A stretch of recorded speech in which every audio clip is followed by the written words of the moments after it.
오늘 또 뭘 기록을 하면서 시작을 하겠습니다. 오늘 아침 대화에서 가장 확 튀어나온 대화가 행복이라는 단어야. 행복. 그러니까 지금 전에도 아까 지연이가 행복이라는 얘기를 했거든. 뭐라고 했느냐면 그렇게 앞으로 행복이 있을 것이다라는 그런 어떤 기대 이런 것이 아니야. 그냥 지금 열심히 사는 거야. 뭐 이런 식의 얘기를 하고 나는 이제 잠깐 저기 갔었는데, 그러니까 이제 한참 얘기하다 보니까 경숙이가 너무 행복해서 그래 이렇게 얘기했어. 그랬을 때 이 행복이라는 게 무엇일까? 여기부터 우리가 시작을 해야지 돼. 자, 며칠 전에 내가 들었던 행복에 대한 정의 중에서 가장 그럴듯하게 느껴지는 것이 이제 배철현 선생님의 그 정의였는데, 행복이라는 것은 내가 인간으로 태어났기 때문에, 우리가 맨날 하는 얘기 똑같은 얘기야. 인간으로 태어났기 때문에 해야 될 나의 일, 소명의식이든 뭐든 나의 내 존재 이유를 이렇게 살아내니까 펼쳐질 수 있게끔 살아내는 에너지원이 무엇인지를 알아차리는 것이 첫 번째야. 그게 결국은 우리가 맨날 하는 얘기, 내가 좋아하는 게 뭐지? 내가 어떤 것을 했을 때 살아있음을 느끼지? 하는 바로 그것.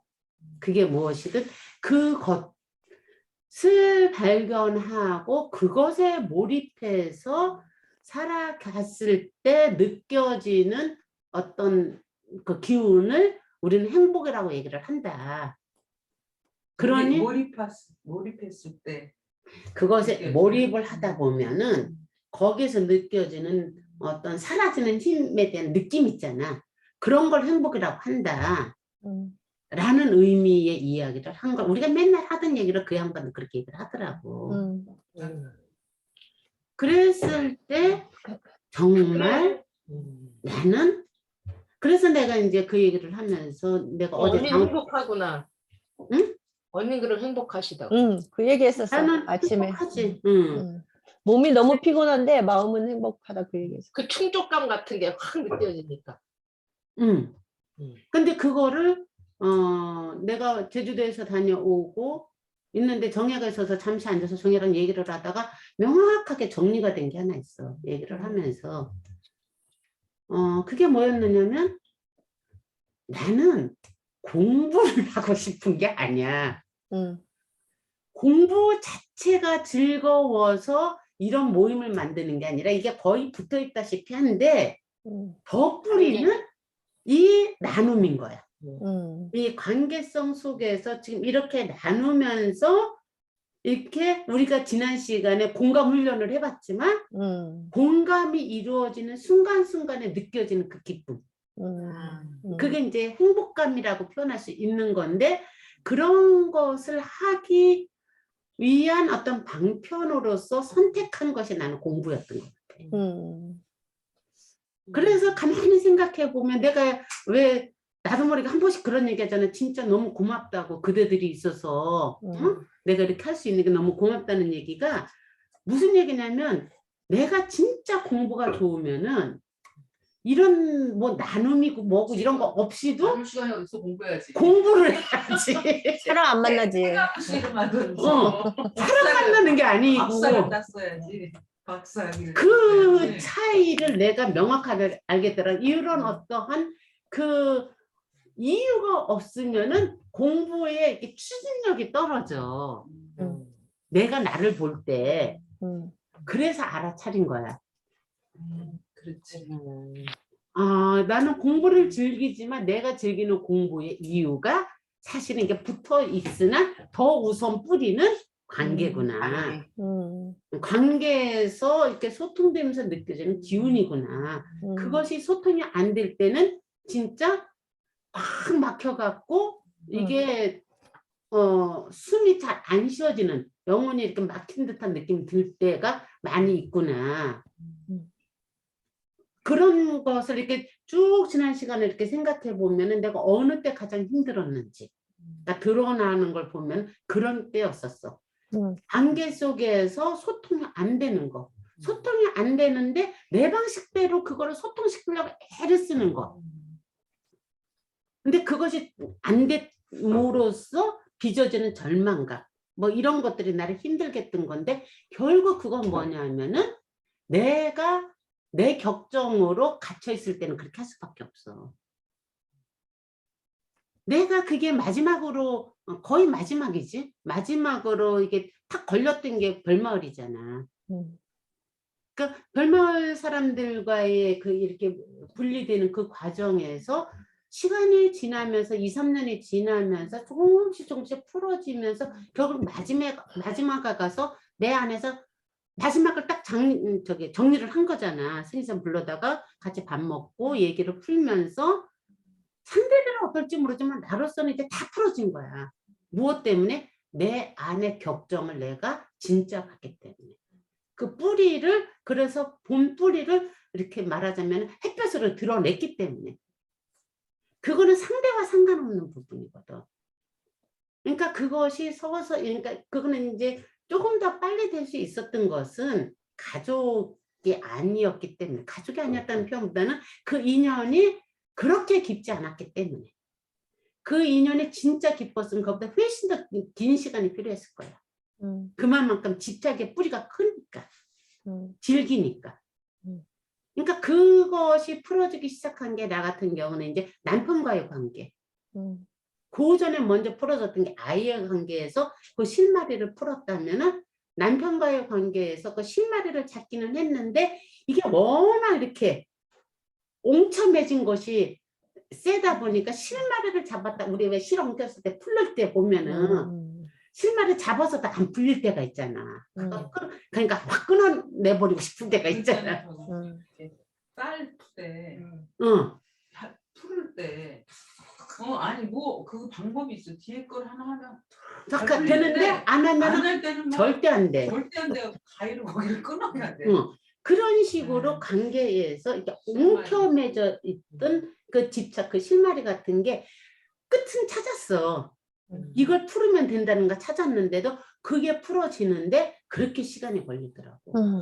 근데 거의 풀어진 것 같아. 내가 나 상태를 이렇게 보면은 이렇게 후루룩 풀어지는 게 아니라 한번 풀어졌다 또 이렇게 걸리고 풀어졌다 또 걸리고 이렇게 되면서 거의 끝에 왔구나 이런 느낌이 좀 오더라고. 그런 것처럼 어떤 방향성과 연결되는 부분인 것 같은데 내가 행복 얘기하다가 느닷없이 여기까지 왔네. 예, 행복이라는 것은 그걸 알아차리면 그래서 그걸 빨리 발견을 해야지 돼. 근데 정혜랑 얘기를 하다 보니까 그것이 명확하게 되면서 그날 굉장히 내가 정혜한테도 야 이거 되게 폼나는 얘기다 하면서 했던 얘기가 공부란 정혜가 공부를 이렇게 우리가 계속 하다 보면은 더 넓어지고 그러니까 포용력도 커지고 깊어지는 것이다라는 생각을 했다는 거에서 한다라는 얘기에서 그거 아닌 것 같아. 공부는 그것이 아니라 나를 온전하게 인정하는 건데 내가 진짜 모란인지 민들레인지 앵두나무인지 우선 아는 거. 내가 이번 생에 어떤 종자로 태어났는지를 알아차리는 거. 그게 소명의식이라는 거잖아. 근데 그걸 그러니까 어린아이 때는 그게 뭐냐면 그냥 그 자체로 있어. 그런데 세상살이를 하면서 거기에 자꾸 세상의 어떤 그걸로 이렇게 덮여지면서 이게 어두워져서 잘 안 보여. 그럼 공부는 그걸 닦아내는 거잖아. 그러고 보니까 진짜 대학에 사서삼경할 때 그 대학에 공부란 덕을 쌓는 일이다라는 것이 시작이었던 것 같아. 내가 한자는 몰라. 한자 풀어놓은 것에 대해서 내가 그 얘기를 딱 들었을 때 너무 혼난다. 내가 그렇게 생각했던 기억이 나는데 그게 갑자기 떠오르네. 덕을 쌓는 일. 한 덕은 뭐냐? 닦는 일이다. 수신. 닦다는 수신 제가 출풍자 그러면서 나오는 건데 닦는 거. 그 무엇을 닦느냐? 본래 면목이 나오게끔 닦는 거. 옛날에 손님들이 다 많이 이게 그 대학의 대학의 내용을 푼 내용 중에 일부분인데, 그 오래전에 내 머릿속에 박혀 있었던 게 갑자기 여기서 툭 튀어나온 건데, 결국 공부는 그건 거야. 본래 면목이 뭐야? 우리가 말하는 신성. 그것이 그러니까 어린아이 때는 덮이지 않다가 살아가면서 그것이 이렇게 덮여졌는데, 이 덮여진 걸 닦는 행위가 공부인 거야. 닦아내므로써 뭐가 돼? 어린아이답게 되는 거야. 그러니까 내 신성을 보되 닦아내는 행위 속에서 어린아이답게 되는 거야. 그랬을 때 천국에 가는 거야. 그랬을 때 천국 상태에 내가 머무르게 되는 거야. 그날 그 얘기를 한 거야, 우리가. 공부란 닦아내서 내 신성을 발견하는 것 같아.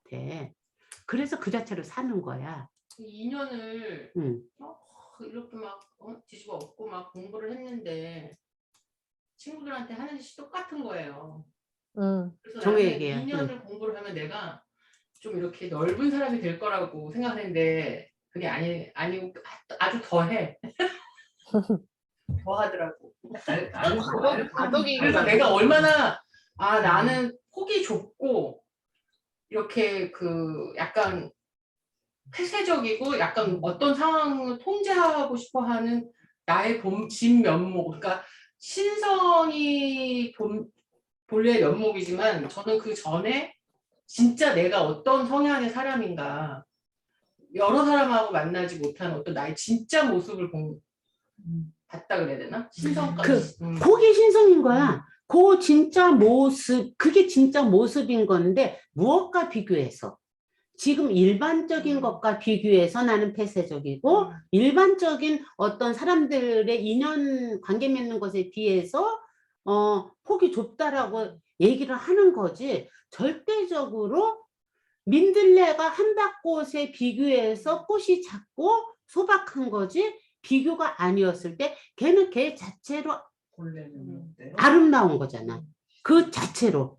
그러니까 너의 그 모습이 그 자체로 너다움이라는 것을 네가 인정하는 것부터 자기 사랑이 시작되는 거잖아. 마음은 가벼워요. 이제 막 그렇게 너무 많이 이렇게 뭐 넓은 사람처럼 안 해주니까. 그거부터가 날 사랑하는 힘이라는 거야. 그러니까 넓은 사람으로 돼야지 된다라는 강박관념이 왜 생겼어? 그럼 사회에서 은연중에 그거를 요구를 하거든. 또 그렇게 하니까 엄마가 이뻐하고 막 잘한다 하고 막 사람들이 또 막 좋아해주고 이러니까 또 엄청 또 사랑은 또 받고 싶어. 엄청 또 막 인정은 받고 싶더라고. 그러니까 누가 나한테 뭐라고 한마디 하면은 그걸 안 하려고. 그리고 또 그게 또 그렇게 속상하고. 이 사람 못 받는 것 같아서. 관계에 적응하느라고. 얼마 전에 친구가 한마디 그냥 했는데 그게 그렇게 서운하고 섭섭하고 막 열받고 짜증나고 신경질 나고 막 이러더라고. 뭐라고 했는데? 내가 너무 통제적인 인간이야 그랬더니 야 이제라도 알았으니 됐어. 그런데 너무 기분이 나쁜 거야. 그동안 그렇게 그러면 말하지 왜 말 안 해주고 이제 와서 막 이런 것 때문에 막 열받더라고. 말할 때 기분이 나빠. 그 얘기부터 시작돼갖고 우리가 공부에 대한 결론에 나온 거야. 수요일날 오자마자. 그러니까 이제 공부란 그런 거구나. 진짜로 그게 명확하게 이제 나는 체득이 된 것 같아. 나의 변화를 보면서. 그런데 오늘 알아차렸네. 그게 대학에 나왔던 말이라는 거. 10몇 년 전에 좋아서 이렇게 나한테 흡수됐던 얘기가 오늘 그게 되새김돼서 다시 살아나네. 이게 공부의 힘이더라고. 맞아. 모르고 집어넣는데 그냥 좋아서 집어넣는데 그게 발휘가 됐어. 몰라 처음에. 그러니까 어느 때까지는 그러니까 잠재돼 있어. 그런데 이게 딱 때가 맞으면 그때 그것이 피어나. 그래서 이렇게 딱 접목되면서 세계가 넓어져. 어제 나는 테레비를 보는데 우리 아이 뭐예요? 그 오은영 박사 거. 그걸 보면 왜 내가 잘못한 게 막 보여지잖아요. 그렇지. 그걸 보는데 어제 본 거는 5살짜리 애가 자해를 해. 여자애가 막 자기를 막 때려. 뭔가가 불만족스럽거나 그러면은. 근데 그 선생님이 금쪽이의 대상이 바뀌어야 되겠다고. 애는 문제가 없다고. 근데 부모가 문제라고.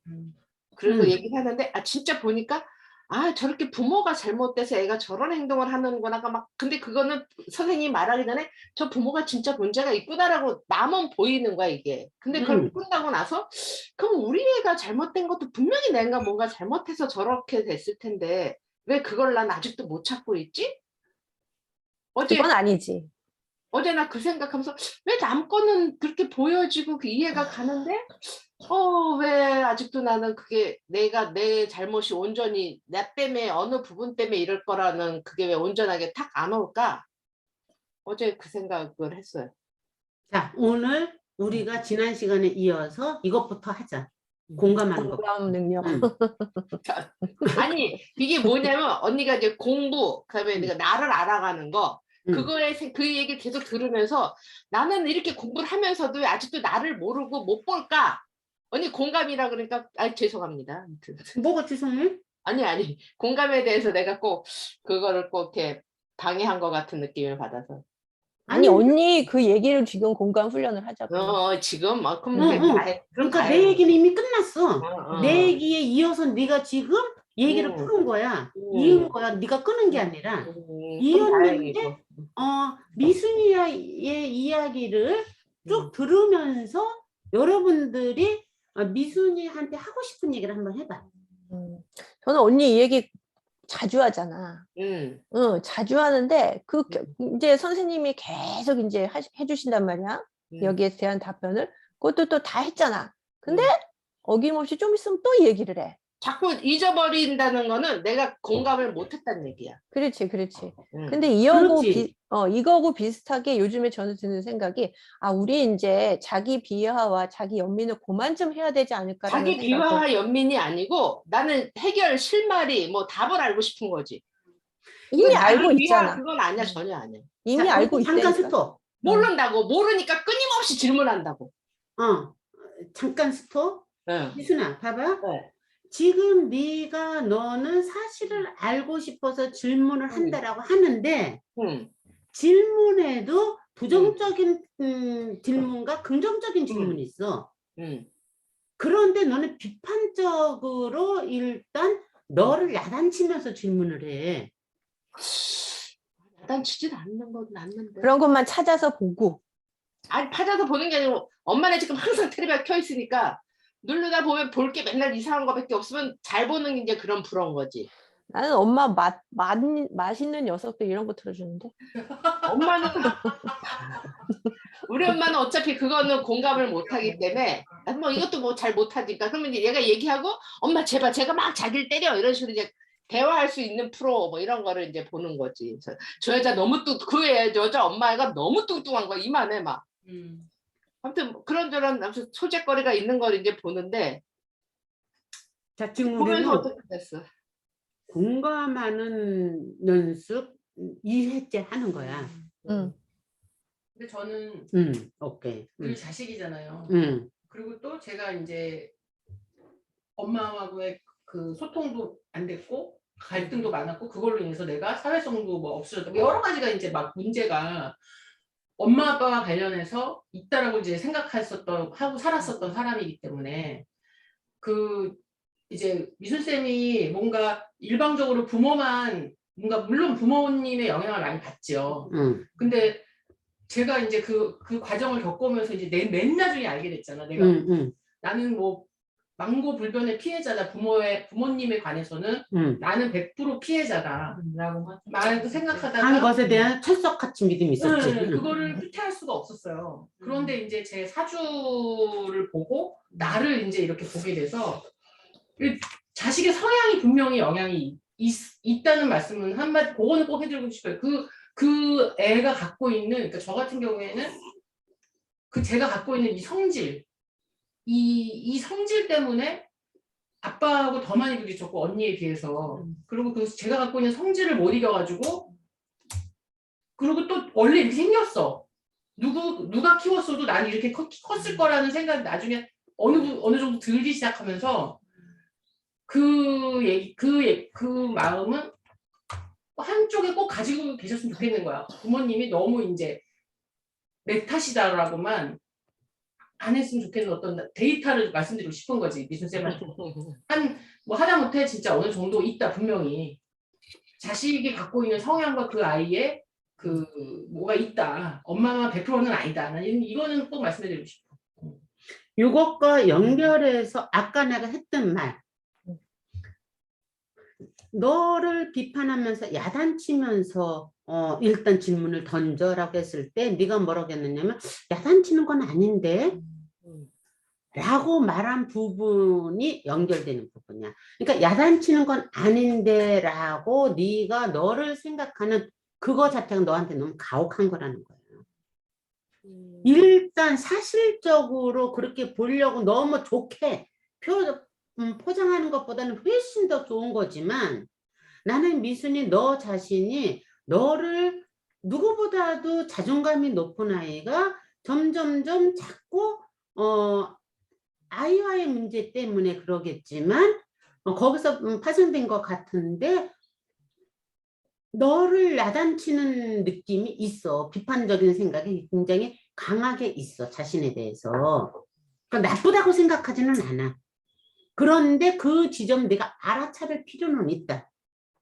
지금 출발 자체를 정혜가 말한 것처럼 내가 그러니까 너무 사람들이 자기를 변명하고 이래갖고 극단적인 표현을 내가 자주 쓰지. 뭐라고 쓰느냐면 부모는 자식한테 무조건 죄인이야. 자식은 부모한테 스승이야. 이 이야기를 내가 극단적으로 쓰는 이유는 방편으로서 쓰는 거고 아 죄인은 무슨 죄인이야 이렇게 생각해도 되는 거야.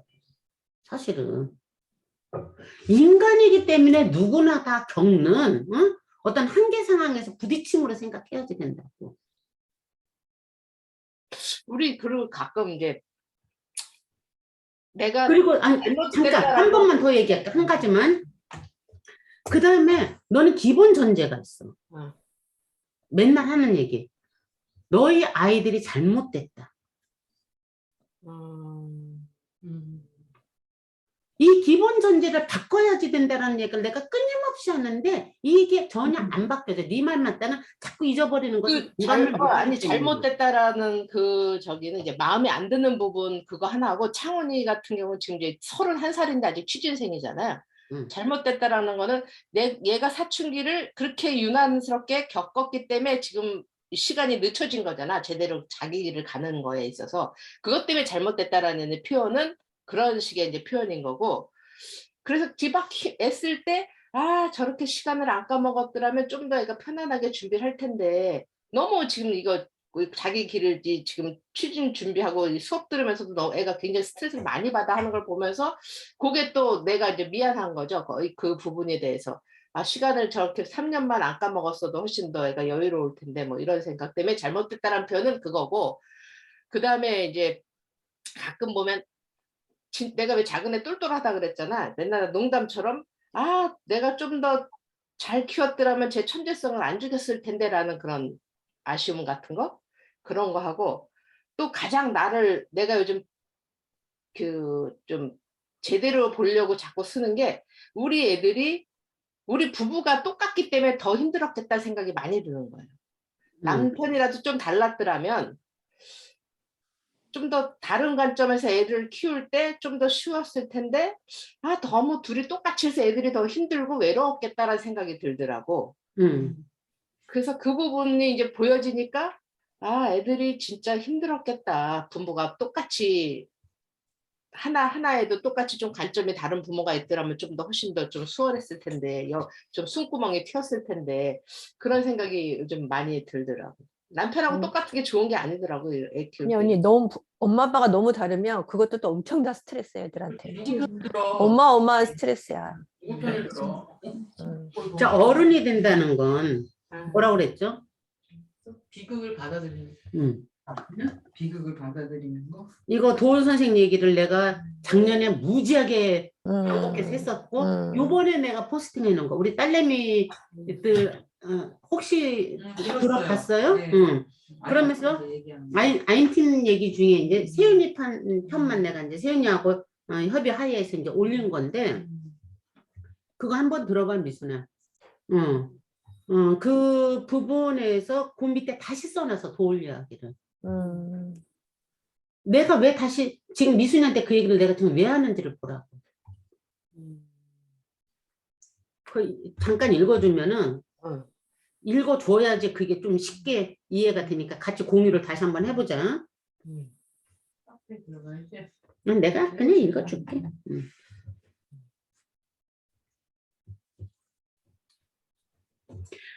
고도의 의식을 발전시킨 인간은 모든 생명체 중 가장 비극적 존재다. 생명체 중에서 가장 비극적 존재인 이유는 의식이 발달했기 때문에. 의식이 발달했기 때문에 한계 상황을 인식을 하니까 비극이 되는 거야. 청춘은 비극을 체험하지 못한 순결한 몸, 비극을 체험하지 못했다라는 것은 이 한계 상황에 대해서 인지를 못하고 있는 상태인 거야. 그게 청춘이라는 거예요. 나이와 상관없이. 이때 몸이라는 것은 의식이라고 표현을 하는 거예요. 여기서 설명돼 있어.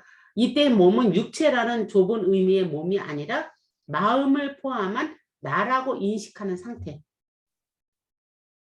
이해돼요? 여기까지 어려운 말 없죠? 근데 언어는 어려워요. 어려운데 우리 언어를 이렇게 돌려서 해석을 해보면은 은희쌤 별로 안 어렵지 지금 이거.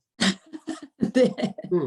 어렵죠라고 물어보면 안 어렵습니다라고. 아니 고개를 끄덕거리는 걸 보면서 내가 하는 얘기야.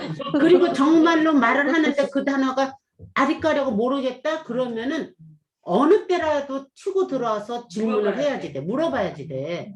그래서 자꾸 우리 언어를 이렇게 풀어내야지 돼. 우리 로사테미 언어로 만들어야지 이게. 그치? 그것이 난데 몸과 마음을 포함한 나라고 인식하는 상태. 이게 순결한 몸이라는 거야. 그러니까 아직 나는 인생의 비극을 몰라. 이렇게 하면은 사람은 훌륭해질 수가 있어. 이렇게 하면 모든 걸 넓어질 수가 있고 다 이해할 수가 있어. 이런 희망을 갖는다는 거야. 그게 청춘이라는 얘기예요. 그런 상태가 청춘인데 청춘의 열정이 비극을 통과하면서 비극을 이해하고 비극에서 중요한 가치를 수확해냄으로써 평화가 이루어진다. 자, 정의 예를 하자. 청춘의 열정이 그러면은 나는 남들도 더 관계도 넓어지고 더 좋아질 줄 알았어. 그 희망을 갖고 열심히 30-40년을 철들면서부터 30-40년 줄기차게 이 열정을 가지고 이런 공부를 쫓아다녔어. 여기도 가보고 저기도 가보고 이것도 해보고 저것도 해보고 그 열정이 비극이라는 걸 알아차렸어. 비로소. 그 비극을 수용하고 뚫어내므로써 통과할 때 비로소 비극을 어떻게 된다? 이해한다. 비극을 이해한다. 뭐야? 인간의 한계 상황을 인정한다. 내가 민들레로 태어난 그 사실 자체를 인정한다. 세상에서는 자꾸 소나무가 되어야지 된다고 말하지만 내가 가시나무로 태어난 걸 인정한다. 그냥. 세상의 교육은 자꾸 소나무가 되어야지 된다고 얘기를 해. 소나무가 안 되면 최소한 느티나무는 돼야지 돼. 이런 식으로 가치를 만들어서 인간이란 모름지기 이렇게 돼야지 돼라는 것으로 몰아붙여. 그게 교육이야. 그게 큰 틀이야. 그게 나쁜 거냐? 아니, 인류가 살아남기 위해서는 그 질서를 만들어 놔야지 되는 필요악인 거야. 그래서 그거를 거치는 과정이 뭐야? 2단계인 거야. 2단계. 우리가 1, 2, 3단계 할 때. 그 2단계를 거쳐서 3단계를 가는 게 뭐야? 비극을 통과하면서 평화로워지는 대극이 상태로 가는 거야. 그때가 뭐야? 니체가 말하는 낙타의 상태에서 사자의 상태에서 다시 어린아이다워지는 상태로 가는 거야. 어린아이다워진다는 것은 태어난 나를 나 자체로 그 존재 자체로 그냥 거기에 자족하면서 살아가는 거야. 그걸 옛날 사람들은 뭐라고 그랬어? 60이나 돼야지 가능하다고 그랬어. 그걸 뭐라고 해? 이순이라고 했어. 공자님께서는. 이순이 되려면 뭐라 해야지 돼? 50대에 지천명이 돼야지 돼. 지천명이 뭐야? 하늘의 뜻을 알아차리는 거야. 하늘의 뜻이라는 게 별거 아니야. 내 소명의식을 아는 거야. 내가 좋아하는 게 뭔지, 내가 민들레인지 진달래인지를 알아차리는 게 하늘의 뜻을 알아차리는 거야. 뭐 엄청나게 큰 어떤 게 아니라. 알아차리면 뭐가 돼? 이순이 돼. 기가 순해져. 누가 뭐래도 그냥 나는 진달래를 살게. 그래. 아, 그래. 백합 이쁘긴 하지만 이번 생만 백합은 텄어. 그냥 난 민들레를 살게. 이게 기독교에서는 뭐라고 그래? 순종이라고 얘기해. 이게 순종인 거야. 참 좋아요. 그치? 눈물 날 것 같아. 응. 아멘. 우리가 얘기를 하다 보니까 우리가 그동안 했던 얘기가 이 사람, 저 사람, 이 사람, 뭐 여기서 나왔던 얘기를 그냥 하나로 덩어리를 합해서 얘기를 하고 있잖아. 이것을 우리는 뭐라고 그래? 진리라고 얘기하는 거야. 이럴 때 미순이 얘기를 여기서부터 이제 분석을 해보자고. 내가 시간이 늦춰져 그게 했다는 것을 나는 잘못이라고 생각해. 내가 아이를 저 천재성 있는 아이를 천재성 뭐야 특별하다라고 생각하지 말고 그 아이다움으로 키워야지 되는데 내 눈이 어두워서 세상 딱 잣대로 내가 생각하는 대로 애를 자꾸 몰아세웠기 때문에 애가 더 힘들었고 그래서 시간이 늦춰져서 지금 3년이나 늦춰져서 취준생으로 생활하고 있어. 시간이 늦춰진 것은 부모가 잘못 키웠기 때문이냐 라고 분석을 했어. 여기서 여러분들이 분석을 해서 해보세요. 첫 번째 잘못된 거. 시간에 대한 개념이에요. 천재성에 대한 개념, 시간에 대한 개념을 지금 미순이가 세상적 관점에서 만들어진 교육에 의해서 만들어진 틀로 해석을 한 거야. 3000년 만에 피어나는 연꽃도 있고 응? 하루 살다 죽는 하루살이도 있는 거야. 맞아요. 맞아요. 같은 민들레라도 늦게 피는 민들레가 있고 좋은 환경에서 이때 좋다라는 것은 이게 빨리 필 수 있는 조건이 잘 갖춰진 민들레가 있는 거예요. 맞아요. 그런데 조건이 잘 갖춰진 곳에서 온실에서 피어나는 그 화초들은 저 야생으로 나가면 금방 죽는데 야생에서 키워진 화초들은 질겨갖고 웬만해서 금방 안 죽어. 그럼 야생이라는 게 뭐야? 잘못된 양육이라고 생각, 환경이 불안전한 거라고 생각하자고. 자책하지 말라고. 예전에 그 지연이는 그 이경이 얘기한 건 여기서만 하고 그냥 끝이다. 예전에 우리 한 십몇 년 전에 사진 받은 애들끼리 그 오크밸리를 놀러를 갔잖아. 놀러를 갔는데 나도 갔나? 나도 갔나? 너도 나도 갔지. 갔어. 나도 갔지? 언니 언니 밤늦게 없었어. 왔어. 밤늦게 왔는데? 오크밸리 언니가 오셨다고?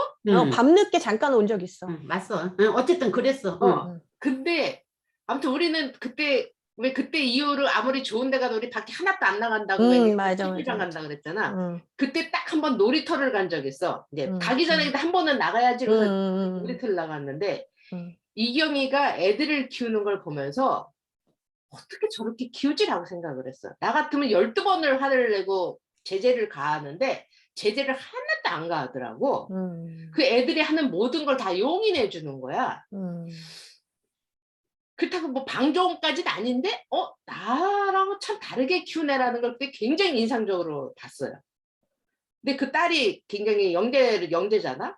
그래서 걔가 잘하는 걸 보면서 저래서 그리고 걔 딸도 잘하면서 학교에 다니면서 내내 많은 이제 갈등과 이 애도 학부모로 갈등을 많이 겪고 자랐단 말이야. 그래놓고 아무튼 얘는 자기의 그 영재성을 찾아서 자기 전공에 지금 이제 카이스트 연구원으로 들어가 있어. 그럼 보면 걔를 볼 때마다 그리고 이제 그 누구야 그 빌 게이츠별 그 뭐야 그 영화 감독 있잖아 왜 유명한 사람 스필버그 엄마 한 말도 생각이 나고 한 번도 방을 지저분한 거를 한 번도 야단을 안 치고 한 번도 치워주질 않았대. 자기 영역으로 냅둔 거예요. 막 이런 것들 보면서 그 애 자체를 존중해주고 인정해주고 할 때 저렇게 자기가 갖고 온 천재성이 잘 발현될 수 있는 건데 내가 너무 그러니까 그런 부분이 이제 그러니까 이 실제 사례도 옆에 보면서 자꾸 비교가 되는 거지. 그래서 이런 부분 때문에 많이 꺾였겠구나. 뭐 이런 생각이 이제 그것을 왜 그렇게 했어, 네가? 내 틀에 맞춰 한 거죠. 뭐 저 이때는 그때는 이래야 네 되는 틀이라고 생각을 못 했잖아. 못하고 이 사회적 규범이라고 생각을 한 거지 그냥 당연히. 그게 내가 근데 사회적 규범보다 규범에 내가 그 어긋나면 안 되는 내 틀이 되게 강한 사람인데 몰랐으니까 그게 당연히 애를 바르게 키운다고 생각을 했지. 자, 여기서 중요한 거 지금 뒤에 답이 나왔어. 몰랐기 때문에 내 생각으로 바르게 키운다고 키우는 거야. 네. 너를 야단치지 말라고. 뭘 야단쳐야지 듣느냐면 어두운 눈이었던 것에 대해서 아쉬워해야지.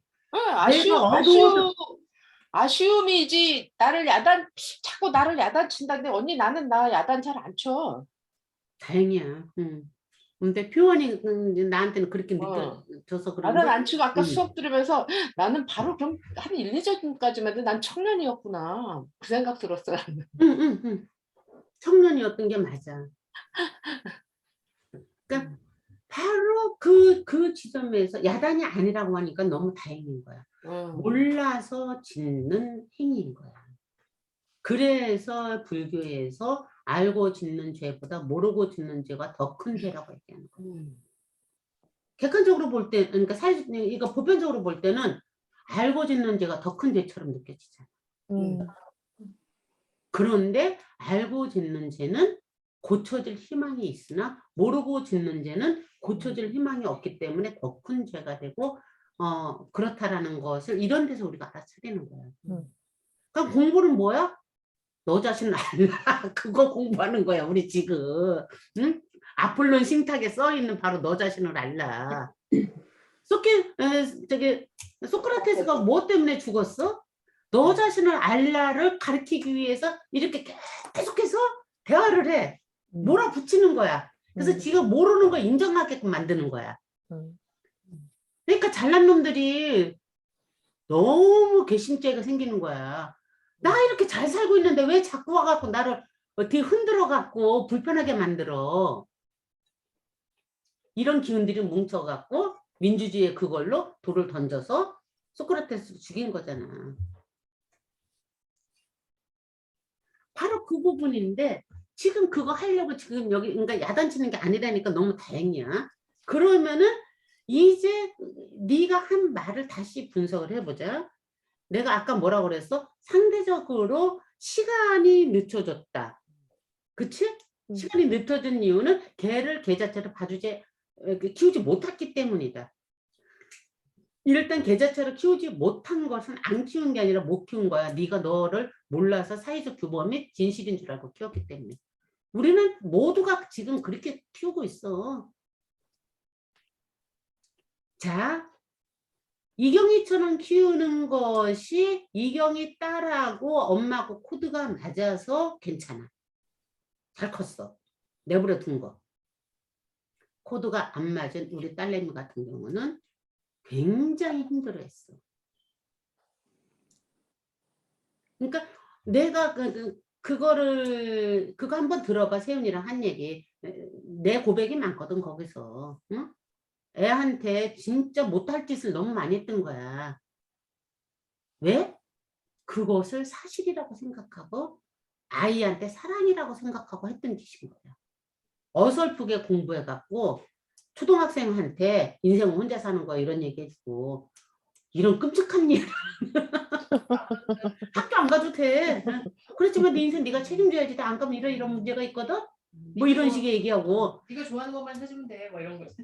언뜻 들으면 얼마나 학원 가기 싫으면 가지마. 그러나 네가 원하면 해. 뭐 이런 식으로 모든 책임 네가 지라고 했으니 애가 얼마나 무서웠겠어. 자기 혼자 다 책임져야 될 것 같아.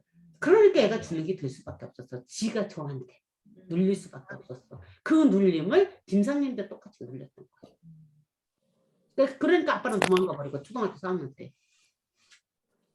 그러니까 애가 엄청나게 힘들었는데 진짜 하나님의 보호하셔서 그걸 우리가 같이 풀어낼 수 있는 인연이 돼서 풀다 보니 너무 다행인 거지. 그래서 서로가 서로한테 지금 고마워하는 거야. 고마워하는데 걔랑 나랑은 지금도 정말로 필요한 일 외에는 다 특별하게 전화를 안 하고 세윤이가 이제 요즘에 엄마가 지 짐작컨대 외로울 것이다라는 생각 때문에 엄마를 챙기는 전화를 한두 번씩 해. 그런데 거기에서 내가 그런 얘기를 하거든. 세윤이가 굉장히 고민하는 게 뭐냐면 자기는 이렇게 만났다가 딱 떨어지고 나면 생각이 안 나서 자기는 사랑이 없나 이런 것 때문에 너무 고민을 하는 거라서 그거 아니야.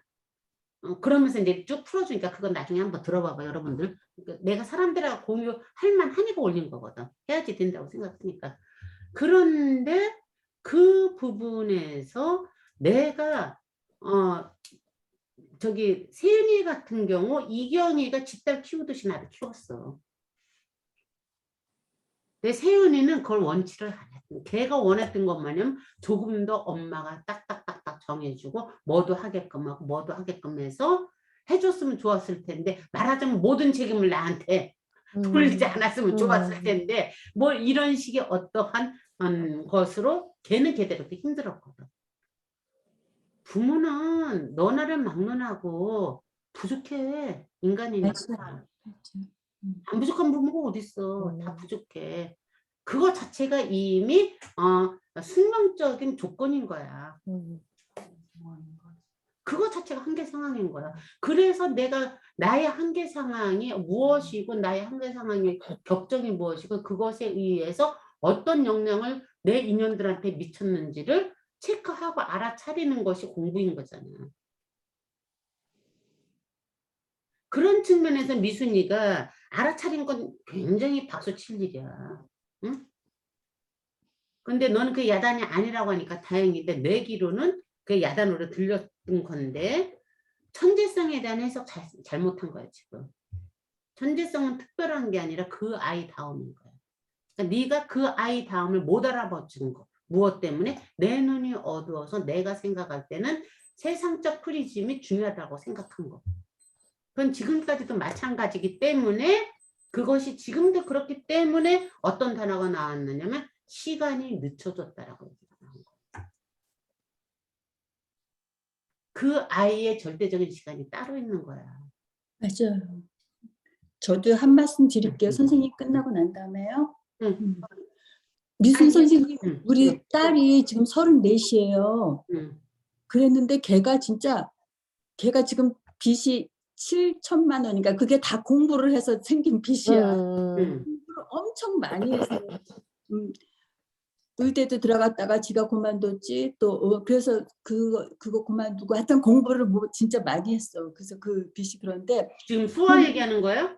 예, 작은 애. 그랬는데 걔가 다른 애들은 걔보다 진짜 우리 딸의 고등학교 다닐 때 공부 잘했어요. 그래서 학교 선생님들이 그런 데다 바른 생활이고 그래서 굉장히 예뻐해갖고 내가 학교 갈 때면은 굉장히 진짜 나 자신을 엄마를 빛나게 해줬어? 왜 그랬냐면은 나는 혼자 키우는데 다른 엄마들 한국 엄마들 막 저기 하는데 하다못해 선생님이 무슨 일 생기면 우리 딸한테 가서 물어보고 그 한국 애들 사이에서 뭐가 무슨 죄가 생기면 그렇게 하고 또 주에서 뽑는 애 중에서 뽑혀갖고 뭐 하여튼 뭐 그런 활동도 하고 막 그랬었거든요. 근데 얘가 대학교에 들어가서 그렇게 많이 이걸 겪고서는 또 근데 졸업은 다 뭐 이거 할 때마다 졸업은 또 하더라고.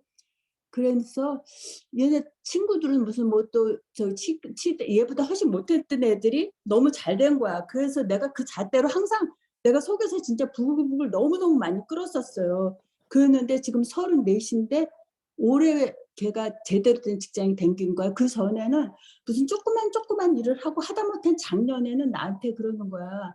RTA라고 그러니까 우리나라가 그러면은 면허 시험장 거기에 안내하는 그 사람을 직업을 거기 한번 그냥 엄마 어플라이 해볼까 그러더라고. 그래서 나 진짜 돌아가시는 줄 알았어. 폭발할 뻔했어. 그렇게 공부를 많이 하고 거기 가서 이거 해야 되나 하는 생각에 와 진짜 억장이 무너지는 줄 알았거든. 근데 꾹 참고 그래 네가 좋다면 해봐. 그냥 그러고 한마디도 안 했어.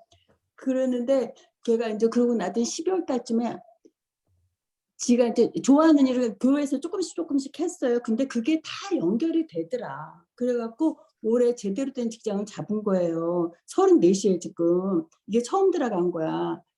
근데 이제 이게 굉장히 그러니까 잘 이렇게 구조가 잘 된 직장에 들어가서 앞으로는 이제 커질 것 같아. 그리고 또 지가 좋아하는 일 하고, 그러면서 걔가 하는 말이 그런 말을 해. 엄마, 그래도 내가 조금씩 교회에서 요만 무슨 일 도와주고 무슨 일 해주고 이런 일 했고 내가 이런 일 했던 게 지금이 다 이게 결정이 돼갖고 내가 이 회사에 들어가게 됐어. 그래서 엄마 나 참 기뻐. 그래서 엄마가 그동안 참아준 거에 대해서 나 진짜 너무 고마워. 이런 얘기를 하더라고. 그래서 나도 너무 기뻤고, 그 너무 행복했어요. 그 옛날에 또 그리고 내가 한 가지 더 말씀드리고 싶은 건 어떤 일이 있었냐면 내가 아는 분이 그분이 우리나라에서 처음으로 그 기타로 유학을 갔다 오신 분이에요. 그런데 이제 그분이 가족이 어떻게 되면 어머니도 무슨 대학교 교수, 성악가 교수였었어. 그리고 아버지는 파이프 오르간 처음으로 하신 분이야, 우리나라에서. 그러신 분인데 그 집 자손들이 다 안 됐어, 잘. 이 사람 하나만 그래도 뭐 딸도 피아니스트도 있었고 이 사람도 그렇게 하고 그랬었는데 그 누나분이 하시는 말씀이 그러시더라고.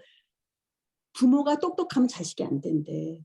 근데 그 말을 나 계속 곱씹어 봤는데 그 말씀이 그분은 그 피아니스트 하시던 분이 하여튼 나중에 참 힘들게 됐어. 그러면서 하시는 말씀 그게 자조적인 말씀을 이렇게 하시면서 아 저게 무슨 말이었을까 내가 그땐 젊었었거든요. 그랬는데 그게 계속 생각이 나. 그냥 들어줘야 되는 것 같았어. 그러니까 자식 얘기를 귀담아 들어야 되는 것 같아. 내 얘기는 필요가 없었던 것 같아. 그 얘기가 그 얘기였었나 보다 싶어. 요즘 와서 생각해보면. 근데 어쨌든 이번에 딸애가 나한테 카드를 보냈어. 되게 웃기게 썼는데 내가 한번 읽어줘 볼까요? 그러세요. 은희쌤 집이 외국 같아.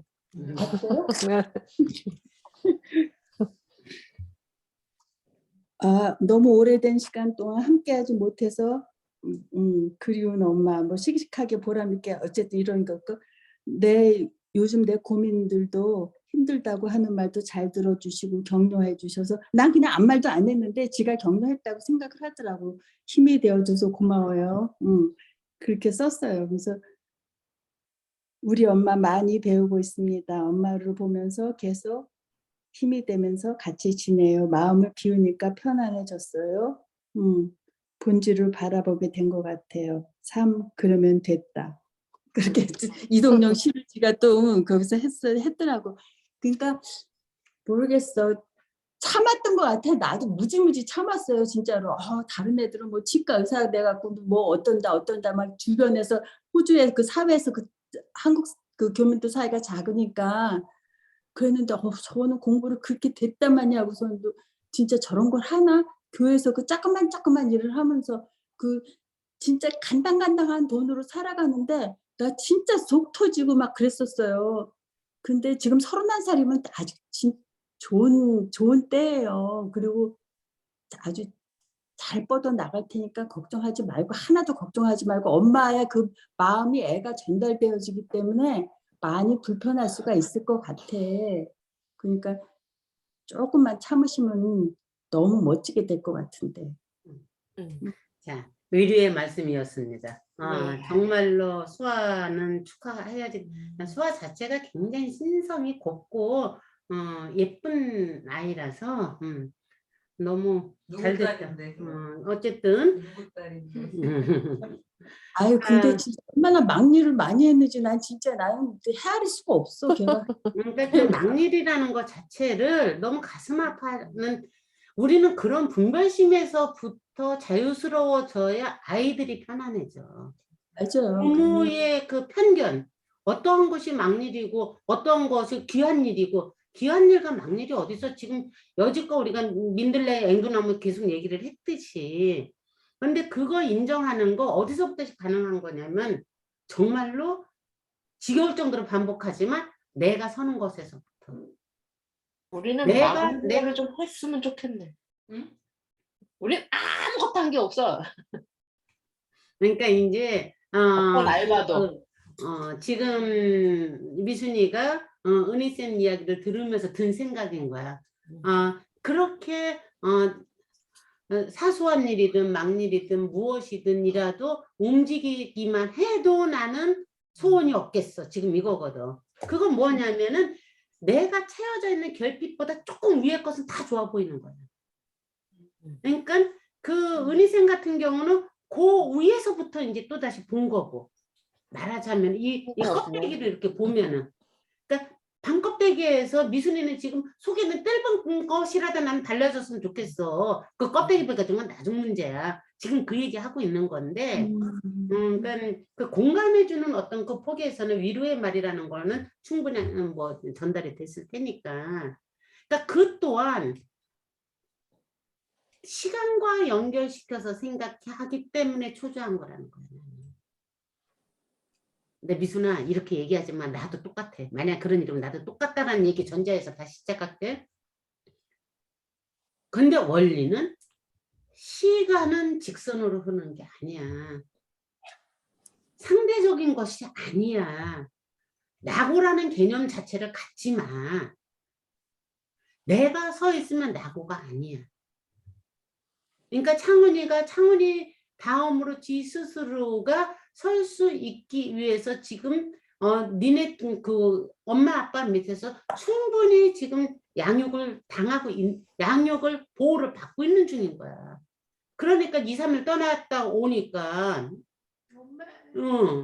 정말 식탁이 텅 비었었는데 이런 식의 31살 남자애가 그런 얘기하는 경우가 굉장히 드물어. 너는 충분히 사랑을 주고 있는 건데 내가 너한테 끊임없이 하는 얘기는 네가 갖고 있는 너의 잣대로 재단하지 말라는 얘기야. 네가 우울한 이유는 나는 우울의 뿌리는 거기서부터 시작돼야지. 뿌리를 찾는 것은 거기서부터 시작돼야지 된다고 생각해. 그동안에는 뭐 이렇게 크게 뭐 앞서서 막 잘 나가는 게 아니라 할지라도 조금 뒤쳐져도 워낙 미순이 네 자체가 소박한 마음을 갖고 있는 아이니까 뭐 그거 괜찮아 이만하면 됐어 뭐 이런 식으로 외적 환경, 남편의 조건, 남편의 사회적 조건 뭐 기타 등등 이런 것들을 다 품을 만큼 품었는데 네 안에서 용납되지 않는, 네 안에서 단단하게 껍질로 돼 있는 그 부분에서 지금 차은이가 걸린 거라고. 네가 그것이 깨져야지 돼. 네가 옳다고 생각하고 네가 그래도 사람이란 이래야지 라고 생각했던 어떤 아주 큰 질긴 틀, 그 틀은 사회에서 살아나가는 데는 꼭 필요한 틀이기는 해. 그런데 그 틀을 인정을 해서 넘나들어야지 그 틀 안에 갇혀 있으면 안 된다는 거예요. 나는 창훈이와 너가 겪는 지금 이 시간이 너한테는 그 틀이 깨지는 귀한 시간이고 깨질 수 있는 가능성 있는 귀한 시간이고 창훈이한테는 네가 깨지는 동안에 더 많이 사랑을 받아야지 되는 귀한 시간인 것 같아. 소중한 시간이지 절대로 그 시간이 어렵지만 소중한 시간인 건 사실이야. 어떤 측면에서 네 말대로 장훈이 어린 시절에 엄마가 너무 어두워서 미쳐주지 못했던 그런 사랑에 대한 기운을 지금 듬뿍 받고 있는 것일 수도 있어. 걔가 언어 속에서 나오잖아. 집을 왜 나가? 이러잖아. 지금 사랑받는 거야. 젖 먹는 거야. 엄마 젖. 영혼의 젖을 먹는 거야. 그 영혼의 젖을 어떻게 해서 나오냐. 네가 그래도 예전에는 꽉 막혔던 곳에서 말하자면 구멍이 좀 뚫린 거야. 전몸살을 하면서 구멍이 좀 뚫린 거라고 네가. 그래서 찔끔찔끔이나마 지금 젖이 걔한테 들어가고 있다고. 영혼의 젖이. 그런데 까딱 잘못하면 그 젖 나오는 구멍 자꾸 막어 네가. 너도 모르게. 그 막힐 때마다 내가 볼 때는 힘이 빠지면서 정말 죽고 싶다라는 생각이 든다라는 얘기를 하는 것 같아. 네가 죽어야 깨어나. 네가 죽고 싶은 것은 너의 에고가 죽고 싶은 거야. 너 본성이 죽고 싶은 게 아니야. 너의 에고는 죽어야지 돼. 근데 그게 워낙에 정교하고 누가 봐도 그렇게 뭐 크게 잘못된 게 아니고 뭐 이렇기 때문에 쉽게 안 깨지기 때문에 거기에 갇혀서 숨이 막히는 거야. 무엇이? 네 영혼이. 네 영혼이 숨이 막 이렇게 구멍이 조금씩 뚫려져 있는 구멍이 막히잖아. 그러면은 영양 공급이 돼야 되는 창문한테까지 가야지 되는데 저 먹다가 아무리 빨아도 안 나오니까 얘가 신경질 부리고 울잖아. 우리의 영혼의 저지라고 생각을 해봐. 그럼 너무 이해가 되잖아. 그러니까 우리는 그 저 잘 나오게 계속 짜내야지 되는 거야. 계속. 미순 쌤이 죽고 싶다고 하신 게 아니고 다시 안 태어났으면 좋겠다고 하신 거 아니야? 오늘 아침에는 죽고 싶다고 그랬어. 아. 그거보다 한 걸음 더 나갔어. 근데 이게 오래됐어. 죽고 싶다는 생각이 깰 때마다 드는 게 있어. 왜 그러지? 계속 남편한테 나 정신발 나와야 되나? 막 어디 가서 무슨 우울증약을 처방받아야 되나? 그래서 그걸 억지로 버틸 일은 아니야. 갚을 필요는 있어. 나는 그거는 진짜 갚을 필요는 있다고 생각해. 그런데 너의 기준에서 벗어나지는 경우가 훨씬 더 많기 때문에 특히 이런 상담 같은 경우는 너 선생에 대한 100% 신뢰가 없으면 힘들어. 맞아요. 그렇기 때문에 너는 정말로 최고 인류라고 생각하면서 네가 알아들을 수 있게끔 설명할 수 있는 선생을 찾아야 돼. 그래서 내가 소용으로 통과한 사람 정도면 너도 가능하지 않을까? 그것도 보통 까다로운 애가 아니거든. 그런 생각이 들었던 거지, 나로서는. 근데 돈은 좀 비쌌던 것 같아.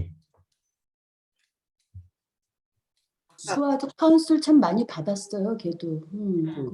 그런 게 있어서. 카운슬러 굉장히 중요해. 현명해가지고 우리 때는 힘들면 혼자 끙끙거리는데 쌩으로 알아. 그냥 근데 그냥 거길 찾아가서 다 자기 얘기를 객관화시켜서 듣고 자기가 스스로 또 알아차리고 그러더라고. 그러니까 그게 건강해진 거지. 맞아요. 우리는 창훈이한테 그 전몸살 젖이 막히려고 그러다가도 남편이 옆에서 한마디 할 때마다 젖을 멈추면 쟤 죽겠구나 싶어서 멈출 수가 없어. 무슨 말인지 알아. 좋은 여기가 있네. 남편이 막 불을 더 질러. 그래서 못하게 막아야 돼 내가 막. 그래서 같은 게 더 힘들다는 얘기를 한 거니까. 맞아. 자, 이렇게 우리가 공감 훈련을 했고요. 자, 미순이 지금 얘기를 나누면서 같이 공감해 줄 수 있는 다른 부분이 있으면 더 좀 이야기를 더 해보고 아니면 우리 수업으로 본론으로 들어가자. 이런 건 한두 번 해서 되는 얘기가 아니잖아. 계속 하는 해야지. 거야. 일주일에 한 번씩 반복하는 거야. 계속 해야 돼. 계속. 네. 계속. 이게 미순이를 튜브 또 가서 또 싸우다가 다시 미순이만 와서 두드리냐? 그럼 미순 언니 얘기기도 하고 내 얘기도 하고. 내 얘기도 한 거야. 그럼. 내가 마루타가 미쳤었지 돼서, 막 이러고. 네가 마루타인 거야 지금 여기에서. 우리 맞아. 모두의 이야기야. 그래서 맞아요. 이렇게 확인도 하고 저렇게도 하고 그러는 거야. 근데 진짜 하나가 지나가면 또 나오고 그러더라고. 우리 또 작은 애가 엄마나 케냐 애가 마음에 들어 그러는데 나 진짜 미쳐. 케냐면은 저쪽? 아프리카. 근데 걔가 마음에 든대. 걔가 자기를 좋아하는 것 같은데 얘가 얘기 꺼내는 거는 지도 좋다는 얘기예요. 그렇지. 근데 나는 다른 게 뭐 피부색이 그런 거는 둘째치고 진짜 생소한 나라잖아 우리랑은. 근데 제가 어디서 거기서 어떻게 자라는지 모르니까 그게 우리 문화랑 너무 다르니까 옛날에 내가 무슨 영화를 본 게 있어서 그 영화가 미국 여자랑 이란 사람이랑 결혼을 했는데 그 탈출기 있었죠. 그거 아시죠? 그 영화. 그 미국에서 살 때는 같이 살 때 이 남자가 굉장히 신사였고 그랬는데 자기 나라 가서 이 여자를 때리고 그런 거야. 그리고 거기서 탈출하는 게 그게 퍼뜩 생각나더라고. 그래서 내가 할까 하다가 그냥 한마디도 저기를 안 했어. 표현을 안 했어. 그리고 우리 큰애하고 그 얘기를 했더니 엄마 참 너무 멀리 나간다 그러더라고 나보고. 그러면서 엄마 영화를 이상한 걸 많이 봤나 봐. 그러면서 얘기를 하는데 아, 진짜 끊임없는 것 같아. 자식 키우는 게 이게 한 곱이 넘고 또 한 곱이 넘고 또 한 곱이 넘고 그러나 봐. 그래서 나 그냥 아무 반응을 안 보이려고 지금 작정을 했어요. 굉장히 맞아. 훌륭한 어머님이십니다. 그거 아무 반응 안 보이는 거 굉장히 힘들어. 그러니까. 굉장히 힘든데 여기서 반응을 잘못 보이면은 완전 불을 붙이는 거고. 그치. 그리고 그냥 갑자기 절대 못 헤어져 이렇게 되잖아. 그렇게 되는 그렇지. 거야. 로미오와 줄리엣 되는 거야. 쟤 아니면 죽을래 막 이렇게 되잖아. 알리면. 말 하나 이제 기운으로 다. 갈수록 부모가 할 수 있는 엄마가 거. 싫어하는지 좋아하는지. 그렇지. 말 그 뉘앙스로도 다 알고. 근데 근데 엄마가 말을 안 하고 있으면 고맙기도 해서 지가 지 안에서 한 번 더 이렇게 가라앉아서 질문을 할 수가 있겠지. 근데 과연 진짠가? 그러니까 지가 자꾸 질문을 함에도 불구하고 이 사람이 진짜야. 나한테 지금 맞는 것 같아. 파트너로서 괜찮은 것 같아. 그러면 그거는 축복을 해줘야지. 근데 우리는 그런 질문을 이렇게 2번, 3번 할 만한 힘이 없었고 눈이 어두웠기 때문에 힘이 없었고 나 같은 경우도 마찬가지야. 그러니까 어떤 외적 조건에 의해서 그런 것에서 내가 질문을 던져야지 되는 지점에서 질문을 던지지 않고 꿀꺽 삼켜버리고 시작을 한 거라고 관계가. 그런데 그것을 지금 돌아서서 생각해보면 그렇게 나쁜 거냐? 그게 또 나를 키웠구나. 그 인연에 의해서 나가 나를 찾는 훈련을 하게 됐고 상대도 상대 나름대로 자기를 터득을 하게 됐고 그러니까 정말 일도 통하는 게 없는 관계고 그럼에도 불구하고 그냥 존중하고 프렌드십도 없어 이제. 왜냐면 프렌드십이라는 건 통하는 게 있어야지 프렌드십인 거거든. 억지로 코드가 안 맞는데 친구 되긴 진짜 어렵잖아. 진짜 힘든 거야. 그러니까 친구는 친구 존중해 주는 것 뿐인 거야. 상대를 잘 되길 기원하고 존중을 하는 거지. 예전에는 프렌드십이 있다라고 생각했는데 그것마저도 내가 아니구나. 다만 그 관계에 대한 그 존재 자체에 대한 위하는 마음은 있는 거지. 서로가 그거는 있는 것 같아. 관계에서 우리가. 근데 참 재밌는 게 선생님 옛날부터 이상하게 얘 성량 때문에 그랬는지 몰라도 우리 엄마가 야, 너 절대로 우리 작은 애한테 특히 야, 너 절대로 검은 사람은 데리고 오지 말아라 그랬는데 지금 그게 진짜 아차 싶더라고. 그래서 말이라는 게 이렇게 중요한 건가 싶은 생각도 들어. 항상 그랬어. 이상하게 우리 엄마가 우리 작은 애만 보면 그랬어. 수아야, 너 절대 검은 사람은 데리고 오면 안 된다, 안 된다 그랬는데. 아니 아프리카인도 백인이 있을 수 있듯이 케냐인도 모르는 거잖아. 까만 사람이에요. 근데 내가 지금 백인이면 그 얘기 안 했겠지. 보편인가 보다라고 생각될 정도로 지금 검은 사람 때문에 그러니까 엄마가 마음 아리를 하는 걸 지금 2번째 보는 중이거든. 근데 여기서 공통점이 있어. 둘의 공통점. 둘이 성향은 굉장히 다른데 둘의 공통점이 뭐냐면 검다라는 이유 하나만을 자지러지는 거. 선생님, 근데 나는 호주에서 그래도 멀티컬처를 봤잖아. 그래서 그거 나도 조금 덜한다 싶은데 난 그래 맞아. 피부 색깔이 먼저 쇼킹한 건 사실이에요. 사실이고 진짜 문화가 너무 다른 게 나는 그게 겁이 나요. 아니 그러니까 내가 이제 뭐라고 하는 게 아니라 지금 내가 자기한테 뭐라고 하는 게 아니야. 공통점을 보는 거야. 그렇죠. 난 갑자기 좀 이 생각이 들었어. 우리도 이렇게 알게 모르게 그런 어떤 편견이 있다는 게 이렇게 드러나는 거야. 있는데 반대로 자기 백인 사회에서 우리를 보는 황인 옐로우를 볼 때 진짜 이런 마음이 있겠다는 생각이. 그럼 당연하죠. 당연하죠. 불쌍하게 봐. 진짜 그런 거 다 해봤어. 진짜 너무 짜증나. 막 위해줘. 어디 무슨 뭐 협회가 있는데 거기 가서 도움을 받으러. 나 그냥 지하철 타고 가는데. 뭐 이런 느낌. 기분 진짜 나빠. 그러니까 어설픈 연민처럼 기분 나쁜 게 없어. 여기 와서 고생하는구나. 막 이런. 그따위 소리. 그게 위해주는 것 같지만 사실은 그것을 또 위로를 받는 사람들도 있고. 그러니까 너나 나처럼 그게 뭐야. 이게 자기가 강한 사람들은 그런 것에서 정말 재수없어하고 그것도 이제 다르기는 하지만 일반적으로 일단 어설픈 동정. 그건 진짜 나는 참 조심해야지 된다는 생각을 많이 해. 또 호주 할머니들이 교회 할머니들이 나한테 리틀걸이라고 불렀었어. 그래서 저게 아시안들이 작아서 그런가 그랬는데 그게 아니야. 그게 비하였던 소리더라고.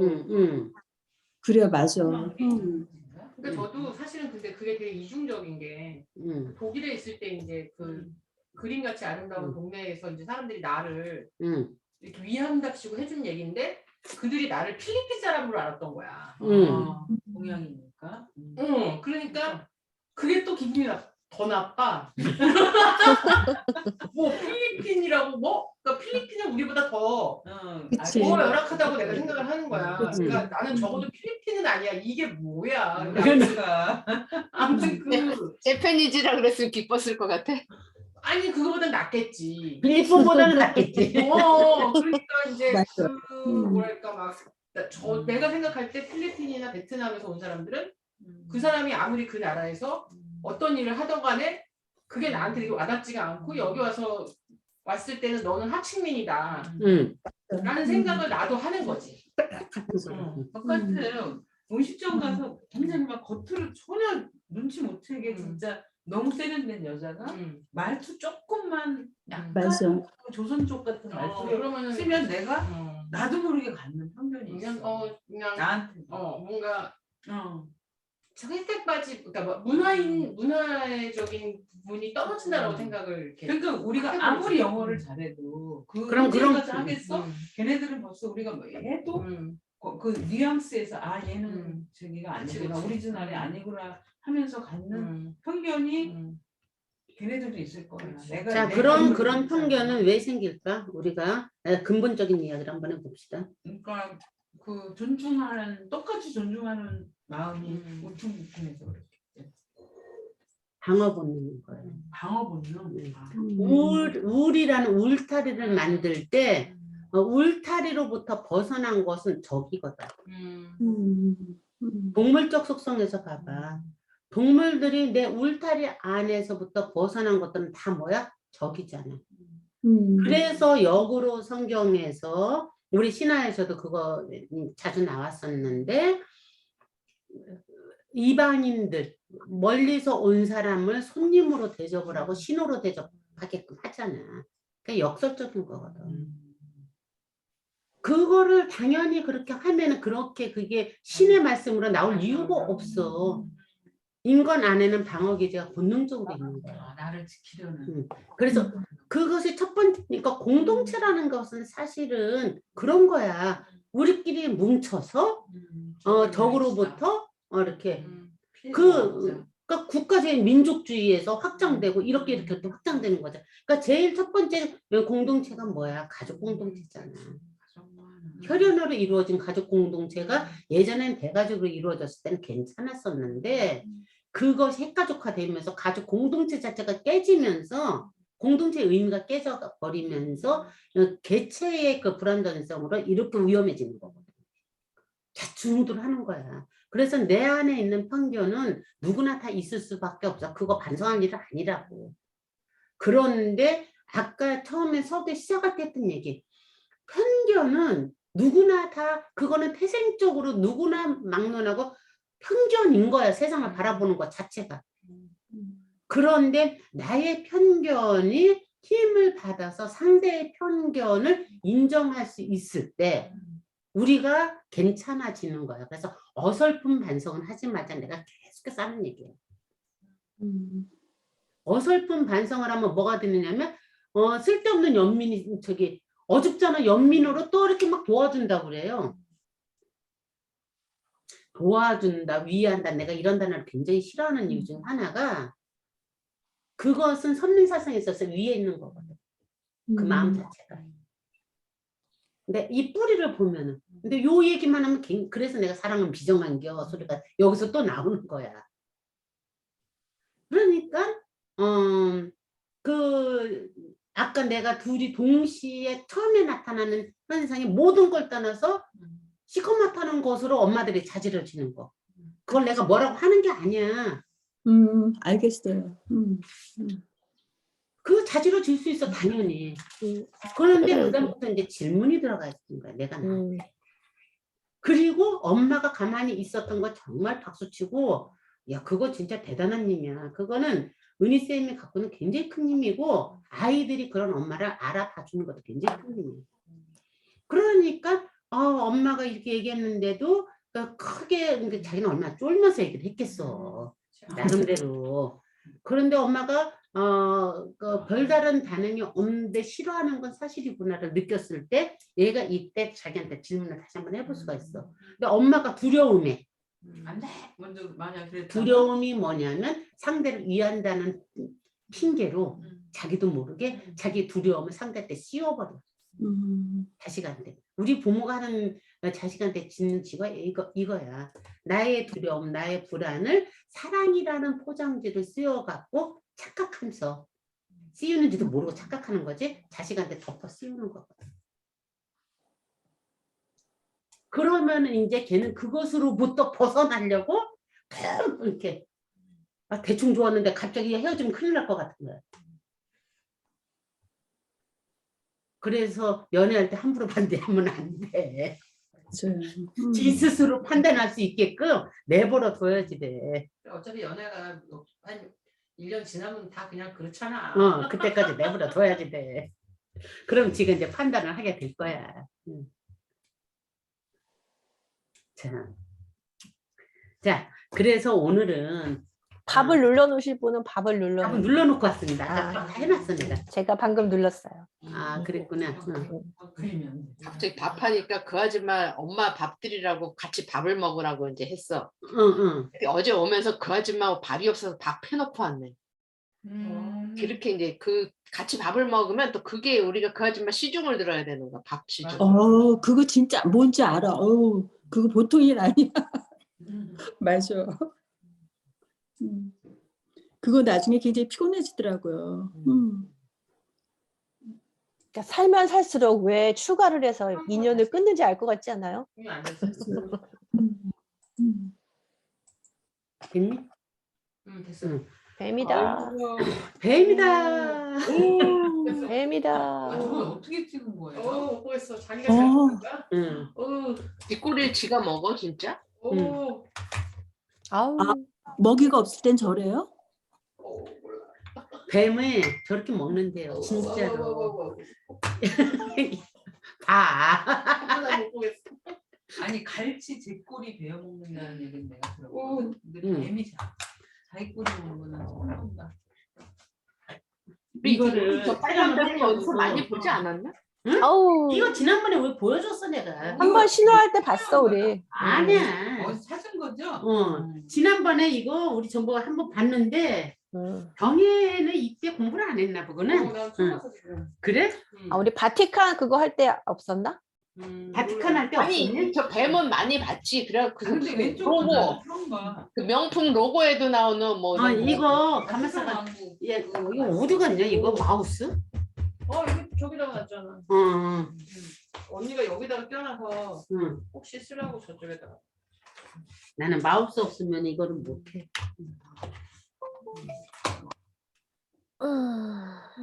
이게 저기 여러분들아 잠깐만 나 이거 하나만. 용은 괜찮은데 뱀은 저럴까? 용이나 세상의 동물이고 용이나 뱀은 사실이고 여기서 오는 어떤 끔찍함도 있을 거야. 세윤이는 뱀이라는 단어만 들어도 몸이 오싹해진대. 나도 그래요. 왜 그럴까? 그래서 왜 그럴까 생각을 해봤어. 어저께 밤에 갑자기 왜 그런 그럴까? 생각이 들었어. 혹독한 진실인가? 그런 거 있잖아. 진실인데 보기 싫어. 징그럽고 싫어. 무서워. 그거야. 진짜로 그거야. 사실을 정면 대결해야 되는 건데 우리 무의식 속에 집단 무의식의 기본적인 원형으로 가장 깊게 뿌리 내리고 있는 게 뱀인 거야. 그래서 어린 시절에 우리 뱀 꿈들 많이 꿔. 나는 어린 시절에 꿨던 뱀 꿈 지금도 생각나. 우리 엄마는 뱀꿈. 나는 얼마 전에도 꾸고 커서도 많이 꾸는데. 구멍으로 뱀이 많이 나온다고. 그러니까 그런 것이 태몽으로 뱀이 나온다는 게 뭐야? 연결이 돼 있는데 이 무의식 속에서 그게 올라오면서 가르쳐 주는 거거든. 그러니까 혹독한 진실이라는 표현이 인간의 한계 상황, 그러니까 생명의 속성 자체를 아주 여과 없이 보여주는 게 뱀이잖아. 뱀이 가지고 있는 상징성이 정말 너무나 다양한데 내가 그 선글라스 끼고 하는 애들 그거 들었을 때 거기에서 그 얘기가 나오더만. 얘네 육식동물이잖아, 뱀이. 육식동물인데 얘네들이 교미를 하면은 72시간을 한다며. 그러니까 그 생명력이 굉장히 강한 거지. 그러니까 카마스트라네. 이렇게 둘이 이렇게 꼬아갖고 이렇게 머리만 딱 내는 게 이렇게 교미하는 거야. 그랬을 때 테이레시아스가 한 게 뭐야? 이거를 지팡이로 교미 못하게 툭 친 거잖아. 그러니까 툭 치니까 넌 저기 여자로 변해 이렇게 돼버린 거잖아. 테이레시아스라는 그 마법사 예언자가 있어요. 그러니까 은희쌤은 하도 오랜만이라서 기억이 안 날 것 같아서. 다시 한번 해주세요. 예, 이름이 뭐라고요? 그 뭐 굳이 몰라도 되는데 테이레시아스라는 그 그리스 신화에 나오는 예언자. 이 사람 이름이 자주 등장을 해서 한참 듣다 보면 익숙해져. 근데 그 테이레시아스라는 예언자는 실질적으로 남자였었는데 길거리를 가는데 뱀이 둘이 교미를 하고 있는 걸 보고서 자기 지팡이로 툭 쳤어. 그러니까 열받아갖고 얘네들이 그 남자였던 애를 여자로 바꿔버린 거야. 이때는 아직 그 예언자가 아니에요. 그러고 있는데 여자로 바뀌었으니까 이제 남자로도 살아보고 여자로도 살아봤잖아. 그러니까 제우스하고 헤라가 부부싸움을 한 거야. 야, 교미를 하면 여자가 더 좋다, 남자가 더 좋다 이렇게. 근데 여자로도 남자로도 살아본 그럼 테이레시아스한테 물어보자. 그래서 물어봤어. 그랬더니 여자가 더 좋대. 그러니까 헤라가 너무 자존심 상해갖고 얘를 집어 던져버렸어. 그러니까 제우스가 미안하잖아. 자기 때문에 괜히 얘가 또 얻어 터졌으니까. 그래서 제우스가 테이레시아스한테 무엇을 줬느냐면 예언의 능력을 준 거야. 그래서 예언자가 된 거야. 어쨌든 그 그리스 신화로 보면은. 그런데 저번에는 그렇게 안 하고 그 제우스와 이제 헤라가 싸웠을 때 물어본 게 너는 둘 다 살아봤지 않냐? 누가 더 사랑에 민감한가? 사랑에 더 그거는 누가 더 좋은 거나 똑같은 얘기지. 그 더 좋다라는 의미는 꼭 그 섹스에 상관되게 들렸고 누가 더 사랑에 목매는가? 사랑의 절대적인 감정이 지나친가를 물어봤을 때 여자라고 그렇게 했던 것 같은데. 신화에서 나오는 거 미순아. 기본적으로 생명력과 연결되는 것들이야. 아주 원색적인 것들이야. 대부분이 다. 그렇기 때문에 지금 말하는 너가 사랑이라고 생각하는 그거는 승화된 사랑의 개념 들어가는 거야. 그러니까 이 신화에서 나올 때 사랑의 개념은 그리스 신화 종교 말고 그랬을 때는 섹스야. 섹스에서 느껴지는 어떠한 그 생명력의 희노애락의 감정을 물어본 거야. 그것을 순화시켜서 표현할 때 사랑이라고 표현을 한 거고 같은 얘기야. 그래요? 응. 나는 한 번도 그렇게 상상을 안 해봐갖고. 왜냐하면 너는 사랑을 그렇다고 생각을 하지 않았기 때문에.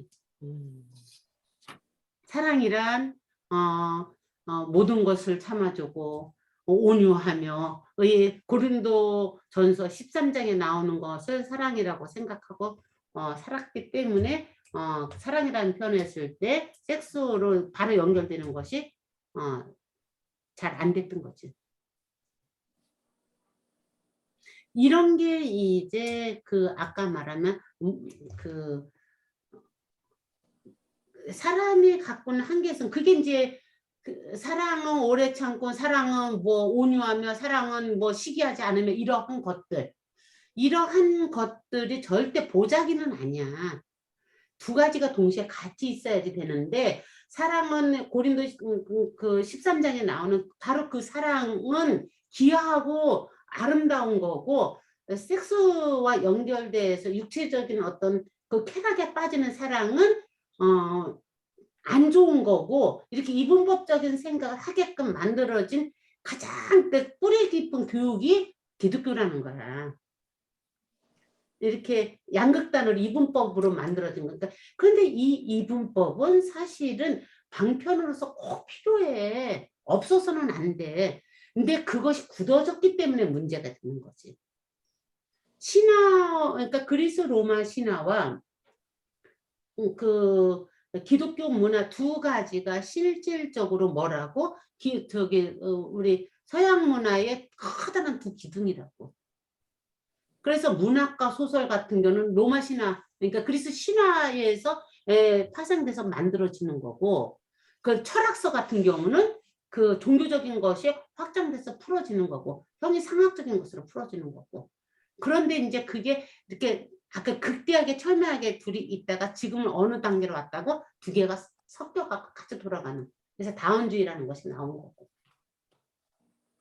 이 기본 원리를 우리가 놓치면 안 되는데 지금 미순이처럼 나도 모르게 우리가 일상 안에서 그렇게 이분법적인 생각에 갇혀 있는 것들이 생각보다 굉장히 많아.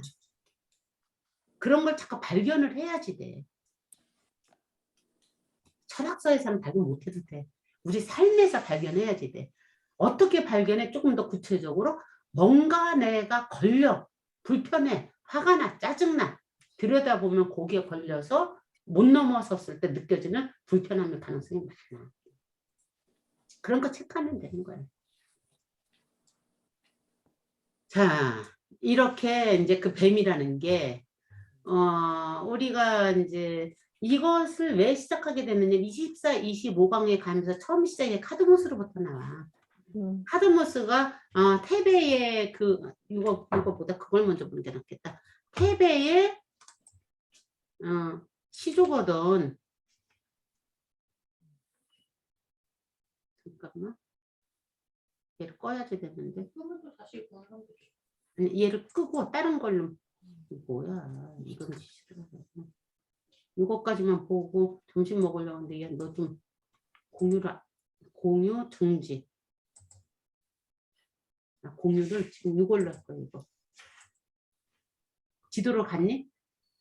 네. 이 지도가 좀 필요하더라고. 그래서 내가 일단 이거 본 건데 지금 우리가 여기서부터 봐야지 되는 거야. 에우로페부터. 실제로 에우로페가 저기로 제우스한테 황소의 등에 엎혀갖고 간 곳이 여기가 크레타거든. 여기 크레타 섬이거든. 이 크레타 섬으로 간 거야. 이게 해양 도시잖아, 그렇지? 근데 여기서부터 유럽이라는 것이 발달이 되는 거야. 그러면은 에우로페가 있었던 곳이 어디냐면 읽어보니까 여기래. 여기 시리아하고 어디 갔냐 너? 지금 있는 레바논하고 이거 시리아 여기 요 지역이었던 거야. 요 지역에 이거 페니키아인들이 살던 곳이야. 현재로 말하면 여기래. 여기 여기가 티그리스 문명이잖아.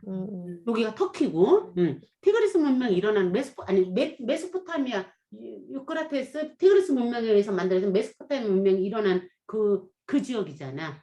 여기서부터 문명이 이렇게 서쪽으로 퍼져나가는 거지. 퍼져나갈 때 여기에 왕비였던 거야. 그 아버지 이름은 내가 또 잃어버렸는데, 그 그러니까 에우로페의 아버지. 그러니까 그 테베 거기 저기가 테베라는 거지. 아니 테베는 여기야. 여기. 테베가 가기 전에 이제 이거 잠깐만 설명하고 갈게. 여기서 유럽이 여기서 발전을 했어. 그런데 에우로페 그 공주가 말하자면 여기로 시집간 거야. 그치? 이 동네에 살던 여기에 페니키아인들이 사는 요 동네에 살도 요 시리아하고 레바논 여기래. 요 동네에 있던 공주가 제우스한테 엎혀갖고 바다 건너 여기에서 새끼를 낳아서 미노스가 된 거잖아. 그래서 미노스 문명이 일어난 게 크레타 문명이잖아. 이렇게 해서 유럽에 발생이 됐어. 그랬는데 그 에우로페의 아버지가 공주가 없어져서 자기 딸이 없어져 갖고 아들들한테 가서 에우로페 딸을 네 동생을 찾아와라. 걔를 못 찾으면 이 지역에 올 생각도 하지 마라. 이래 갖고 에우로페의 엄마, 그 오빠, 동생들이 전부 에우로페를 찾으러 이 동네로 건너갔어. 그러면서 이렇게 이제 신화화 시켜서 만들어 가는 거잖아. 이 동네로 건너갔는데 안만 찾아도 못 찾겠는 거야. 그래서 여기는 지금 뭐가 일어나서 크레타 문명이 일어났는데 못 찾다 보니까 여기 테베가 어디 갔냐. 여기 어디께가 테베인데 여기 중간 지점이 하여간 그리스 중부야. 여기가 아테네가 그러니까 여기 있네. 아테네 위에 여기 바로 아테네 위에 밑에 내 눈에 여기 여기가 응. 테베잖아. 이 테베라는 곳에까지 갔어. 그러니까 아테네에서 이렇게 가다 보니까 신전이 보여. 도대체가 못 찾겠는 거야. 근데 집에 들어가면 안 되잖아. 그게 이제 카드 못 쓴 거야. 집에 들어가면 안 되니까 이걸 도대체 어떻게 해야지 되나. 그래서 거기에 아폴론 신전이 뭐해서 신탁에 가서 물어봤어. 그랬더니 지나가다가 무슨 말인가를 소음가를 쫓아가라. 그래 갖고 이제 거기에 걔가 누운 곳에다가 네가 정착할 곳을 만들어라. 그래 갖고 테베 고기가 걔가 속아 누운 곳이 테베라는 곳이야. 요 지역에다가 도시를 건설하기 시작했다. 이 도시를 건설한 그 카드모스는 그럼 누구야? 에우로페의 오빠인 거야. 한 집안인 거야. 사들을 떠나서 그러니까 요거를 우리가 알아두면은 좋지. 그래서 여기가 테베잖아. 그러고 조금 있으면 이제 이렇게 해갖고 얼로 넘어가. 다시 가면 이쪽으로 이렇게 쭉 가면은 여기 그리스에서 여기가 이제 그 마케도니아가 있잖아. 걔 누구야? 우리 알렉산더. 그래서 얘가 다시 이쪽으로 넘어간다. 이렇게. 알렉산더가 여기서부터 이렇게 해서 여기를 전부 지배를 하잖아. 이렇게. 이게 동방원전인 거야. 우리가 지도를 한 번 정도 이렇게 확인할 필요가 있겠더라고. 그런 테베의 건국 신화 이야기인 거야. 카드모스 이야기는. 오빠 에오리지 그렇지. 그런 거다라고 우리가 알면 되는데, 화면 공유를 이제 다른 걸로 하면은, 이걸로 다시 돌아가서, 내가 올려준 것을 보면은, 거기 그 카드모스의 어떤 여자의 넝쿨인가 어떤 애가 하는 거 간단하지만 아주 명확하게 얘기가 됐잖아. 그 넝쿨이 유튜브에서 강의하는 걸 보면은 뭐가 나오느냐면 그렇게 해서 걔가 거기에서 이렇게 도시를 건설하려고 하다 보니까 결국에 가서는 뱀의 침입을 받잖아. 뱀이 가이아가 만든 뱀. 가이아의 새끼 우리 예전에 피톤 갖고 뭐 한참 얘기했 바로 가이아에 의해서 가이아의 자식 가이아가 은희쌤 누구냐면은 대지의 여신인 거예요. 네. 지구의 신. 그 땅이 낳은 게 누구냐면 뱀인 거야. 그 뱀들이 그 자기 지역을 언제나 지키고 있어. 이게 또 기본인 거야. 지키고 있다가 그 뱀을 물리치면서 새로운 나라가 형성이 되는 거잖아. 그렇게 그 뱀을 죽여서 뱀잎발을 뿌렸더니 뭐가 됐어? 용사들이 생겨갖고 뭐 어쩌고저쩌고 해갖고 테베가 시작이 되는 거잖아. 카드모스 신화는 여러분들이 굳이 뭐 내가 설명을 하면 너무 복잡하고 힘들고 그냥 그 들은 걸로 끝내버리고 여기에서 빚어지는 비극적 요인들의 그러니까 공통점만 찾아보면 될 것 같아. 퉁치고 그게 뭐냐 하면은 사실은 이 테베가 아테네나 그리스 로마 신화가 발달한 게 그리스 신화가 발달한 게 언제부터겠어? 아테네가 융성화되면서부터 됐을 가능성이 굉장히 많지. 그러니까 아테네가 이 테베를 먹어야지 되잖아.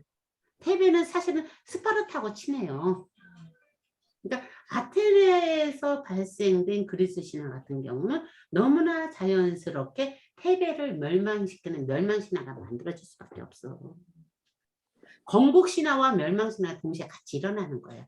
로마의 건국신화가 지금 오비디우스의 변신에 의해서 나타나는 것처럼 그렇게 됐을 때 테베가 멸망하는 것의 처음 출발이 뭐냐 하면은 사람 고기 먹는 거예요. 탄탈로스. 그러니까 식인종이라는 단어가 있잖아. 인육을 먹는 거. 가장 끔찍한 거잖아, 인육을 먹는 게. 그것부터 시작을 해서 테베는 결국은 멸망해. 탄탈로스가 자기 아들을 삶아갖고 신들한테 바치는 바람에 거기에서 이제 그 저주를 받아갖고 자기 자식들이 전부 죽게 된다고. 그래서 그게 마지막에 죽는 게 누구야? 오이디푸스잖아. 마지막이지 거의. 오이디푸스가 마지막에 무엇으로 저주를 받아? 엄마하고 잠자고 근친상간이 인간 사이에서 가장 커다란 죄인 거야. 인간 안에 있는 가장 커다란 두려움이 죄로서 인식이 되는 거지. 사람이 사람을 먹는 것도 죄인 것처럼 근친상간의 죄인 거야. 그리고 내가 내 혈육을 죽이는 것, 우리 안에 있는 걸 죽이는 건 살인이지만 우리 밖에 있는 걸 죽이는 건 영웅인 거야. 그치? 이게 기본 구조라고. 이것이 일어나는 것이 결국 신화인데 그 오이디푸스 같은 거는 그 두 가지를 동시에 하게끔 해갖고 망하는 거잖아. 그래서 어디로 넘어가? 아테네로 넘어가잖아. 아테네의 테세우스가 오이디푸스한테 어떤 신탁이 내리냐면 오이디푸스가 묻히는 땅이 번성할 것이다라는 신탁이 내려. 그 신탁이 내리는 바람에 오이디푸스 아들 둘이서 서로 쌈박질을 하잖아. 쌈박질을 하면서 아버지를 모셔가려고 막 그래. 그랬더니 아버지가 노발대라하면서 아들들이 야단을 치고 아테네 테세우스의 손을 잡아. 이방인의 손을 잡아. 내 새끼를 내치고 다른 세상으로 간다는 얘기지. 손을 잡으면서 테세우스에 의해서 아테네가 변성을 하는 거지. 그렇게 신화가 연결이 되는 거야. 그러니까 그 속에 들어있는 것들에서 우리가 가장 그 키워드를 잡아줘야 되는 것은 테베가 망할 때 테베의 시작이 인육으로부터 시작됐다는 거. 뭐 이런 것을 우리가 좀 알고 있으면 되는데 그 안에 이제 이 뱀들이 계속해서 나온다는 거예요. 그러니까 뱀의 의미가 무엇인가 우리가 생각해야지 돼 이제. 뱀의 의미는 무엇일까? 그 나머지 이제 테베의 어떤 신화들 같은 거는 우리가 신화 공부할 때 다시 또 보는 걸로 하고 그 큰 틀만 그렇게 보고 나서 사람들한테 뱀의 의미는 무엇일까? 이거를 내가 누구야 내가 좋아하는 조세 캠벨의 말로서 그냥 읽어줄게. 신화의 힘에 있는 글인데 생명력은 뱀으로 하여금 허물을 벗게 합니다. 흡사 달이 그 그늘을 벗듯이 말이죠. 달이 다시 차기 위해서 그 그늘을 벗듯 뱀은 거듭나기 위해서 그 허물을 벗지요. 이 양자는 대응을 상징합니다. 잠깐만. 이거를 그것만 읽는 것보다 이걸 전체적으로 읽어주는 게 나을 것 같아. 조금 길어도 이것까지 읽고 그거를 하자. 밥을 먹자. 이게 이제 신화의 힘이 그 모이어스라는 그 방송 그런 사람을 뭐라고? 앵커. 응, 앵커와 텔레비 대담 프로인 거야. 대담 프로를 이렇게 글로 적은 거라서 둘이 이렇게 대화를 해. 요거를 그냥 내가 그 뱀에 관한 부분 한번 쭉 읽어줄게. 한번 들어봐봐.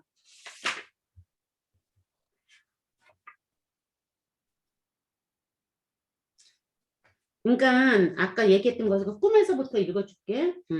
꿈은 상상력에서 선생님께서는 꿈이 우리 마음에서 솟아오르는 거라고 하셨지요? 그랬더니 캠벨이 그러면 마음에서 솟아오르지 어디서 솟아오르겠어요? 나는 마음 말고는 꿈의 원천이 될 만한 것을 알지 못해요. 꿈은 상상력에서 솟아오르는 것이 아니겠어요? 상상력은 우리 육신의 각 기관 에너지에서 흘러나옵니다. 인류 공통이지요. 상상력이라고 하는 것은 생물학적 근거에서 생기는 것이기 때문에 어쩔 수 없이 특정한 주제를 지닙니다. 꿈은 어디까지나 꿈인 것이지요. 누구든 꿈이라는 것은 알람표 같은 것으로 작성될 수 있는 어떤 특징을 지니고 있어요. 그런데 저는 신화가 공적인 것이라면 꿈은 지극히 사적인 것이라고 생각하는데요. 모이어스가 얘기를 하자. 예, 그런데요. 일정한 단계에 이르면 사적인 꿈은 신화적인 테마를 표현하게 됩니다. 융 박사는 꿈에는 두 종류가 있다고 얘기를 했어요. 이게 카를 융이지. 개인적인 꿈과 원형적인 꿈, 혹은 신화 차원의 꿈이 있다고 설명을 했습니다. 그러면서 이제 쭉 개인적인 꿈에 대해서 얘기를 하면서 이런 꿈이 있어요. 인도네시아에서는 신화적인 시대와 그 시대의 종말에 관한 아주 중요한 신화가 있는데 태초를 살던 조상들에게는 남성, 여성이라는 성이 구분이 없었어요. 자, 창세기에서 아담은 성의 구분이 없이 아담 인간이었잖아. 구분이 없었어요. 탄생도 없었고 죽음도 없었지요. 그러던 차에 대규모의 춤모임이 있었는데 이 춤모임에서 참가자 하나가 물이 발에 밟혀 갈갈이 찍힌 채로 죽었어요. 사람들은 이 죽음을 땅에 묻었지요. 그 사람이 죽은 바로 그 순간에 남자, 여자 성이 갈렸어요. 성이 갈려 새 사람이 탄생해야 죽은 사람 몫이 차잖아요. 그래서 그 사람이 죽어진 그 땅 속에서 뭐가 솟아났느냐면 나무가 솟아났어요. 근데 그 나무에 먹을 것이 달렸대요. 자, 사과가 달린 거야. 이때부터 삶과 죽음이 갈리고 살기 위해서 다른 생명을 먹는 일이 생깁니다. 태초의 초시간적인 시간은 황금시대예요. 이게 시간은 고의적인 살인 혹은 공희제 같이 이렇게 제사를 지내는 것을 통해서 공동의 범죄 행위로 끝나버리고 말아요. 제사 지내는 거, 축제, 카니발 이런 것이 공동의 범죄를 지는 행위라는 거예요. 그게 생명을 죽이는 행위인 거예요. 신화가 지니는 중요한 문제는 인간의 마음과 다른 생명을 죽여 그것을 먹이로 삼는 잔혹한 삶의 전제 조건을 화해시키는 것입니다. 식물만 먹는다고 해서 이러한 전제 조건과 무관하다고 주장하면 안 됩니다. 식물 역시 살아있는 것이니까요. 삶의 육체 중 하나가 바로 생명이 생명을 먹는, 다시 말해서 스스로를 먹는 행위가 아닌가요? 생명은 생명을 먹습니다. 내가 이 말에 확 꽂혀갖고 이 책을 보기 시작한 거지. 그래서 이제 이렇게 쭉 해갖고 인간의 마음과 삶의 조건을 화해시키는 일, 이것이 바로 창조신화의 기본 구조를 이루는데, 창세기 창조신화를 그럼 예를 들어서 모이어스가 쭉 읽어. 그랬더니 거기에 이어서 캠벨은 다른 문학관의 창조신화를 쭉 읽어. 그래갖고 이제 몇 개가 막 나와. 인도 것도 나오고 뭐 여거저거 나오다가 무슨 얘기를 하느냐면 창세기 얘기를 하면서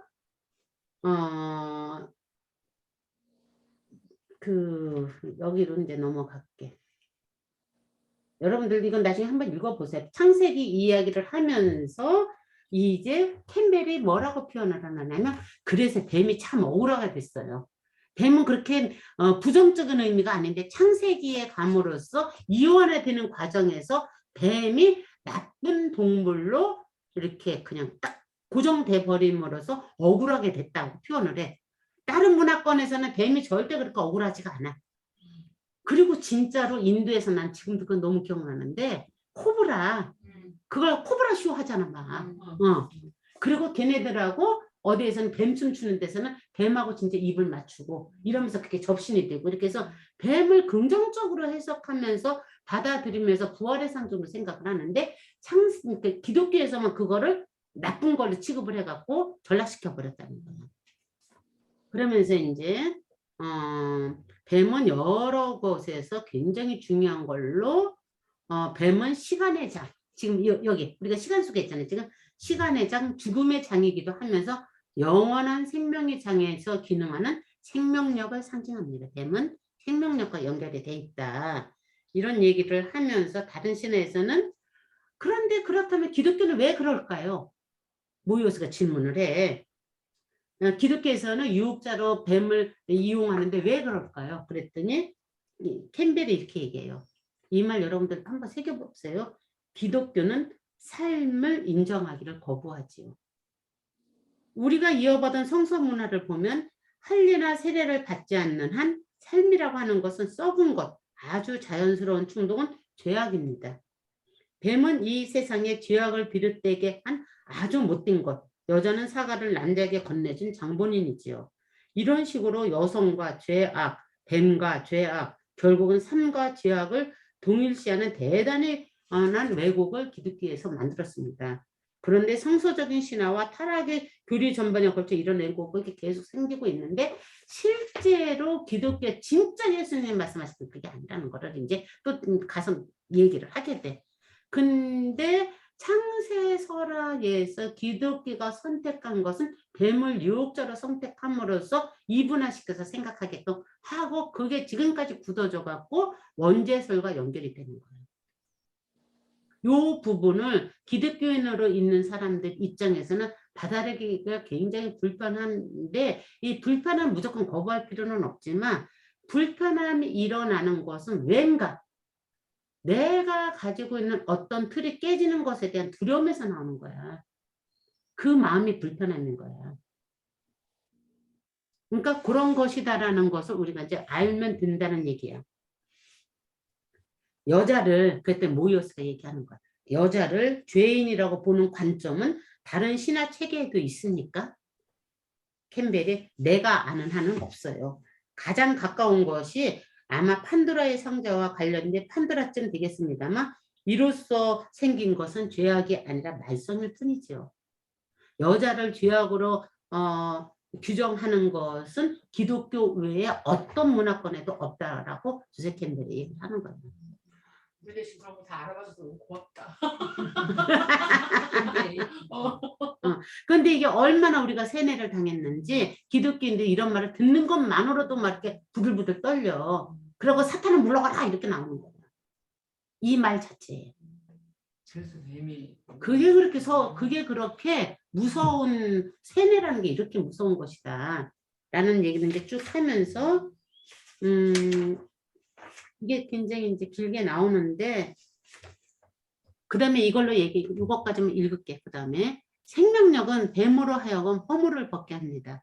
흡사 달이 그 그늘을 벗듯이 말이죠. 달이 다시 차기 위해서 그 그늘을 벗듯 뱀은 거듭나기 위해서 그 허물을 벗지요. 이 양자는 대응을 상징합니다. 때로 뱀은 제 꼬리를 물고 있는 동그라미 꼴로 그려지기도 합니다. 이거 이게 바로 삶의 이미지입니다. 서로가 먹고 먹히면서 사라지는 이어지는 삶의 이미지입니다. 삶 역시 한 세대에서 이울어지면서 쓰러지면서 다음 세대로 넘겨져서 거듭거듭 나는 겁니다. 뱀은 끊임없이 죽고 죽어서 다시 태어나는 영원한 에너지와 의식을 상징합니다. 끊임없이 죽어서 다시 태어나는 삶을 가만히 보고 있느라면 문득 섬뜩하다는 생각이 들고는 합니다. 뱀 역시 삶에 대한 놀라움과 섬뜩함 같은 이미지를 지닙니다.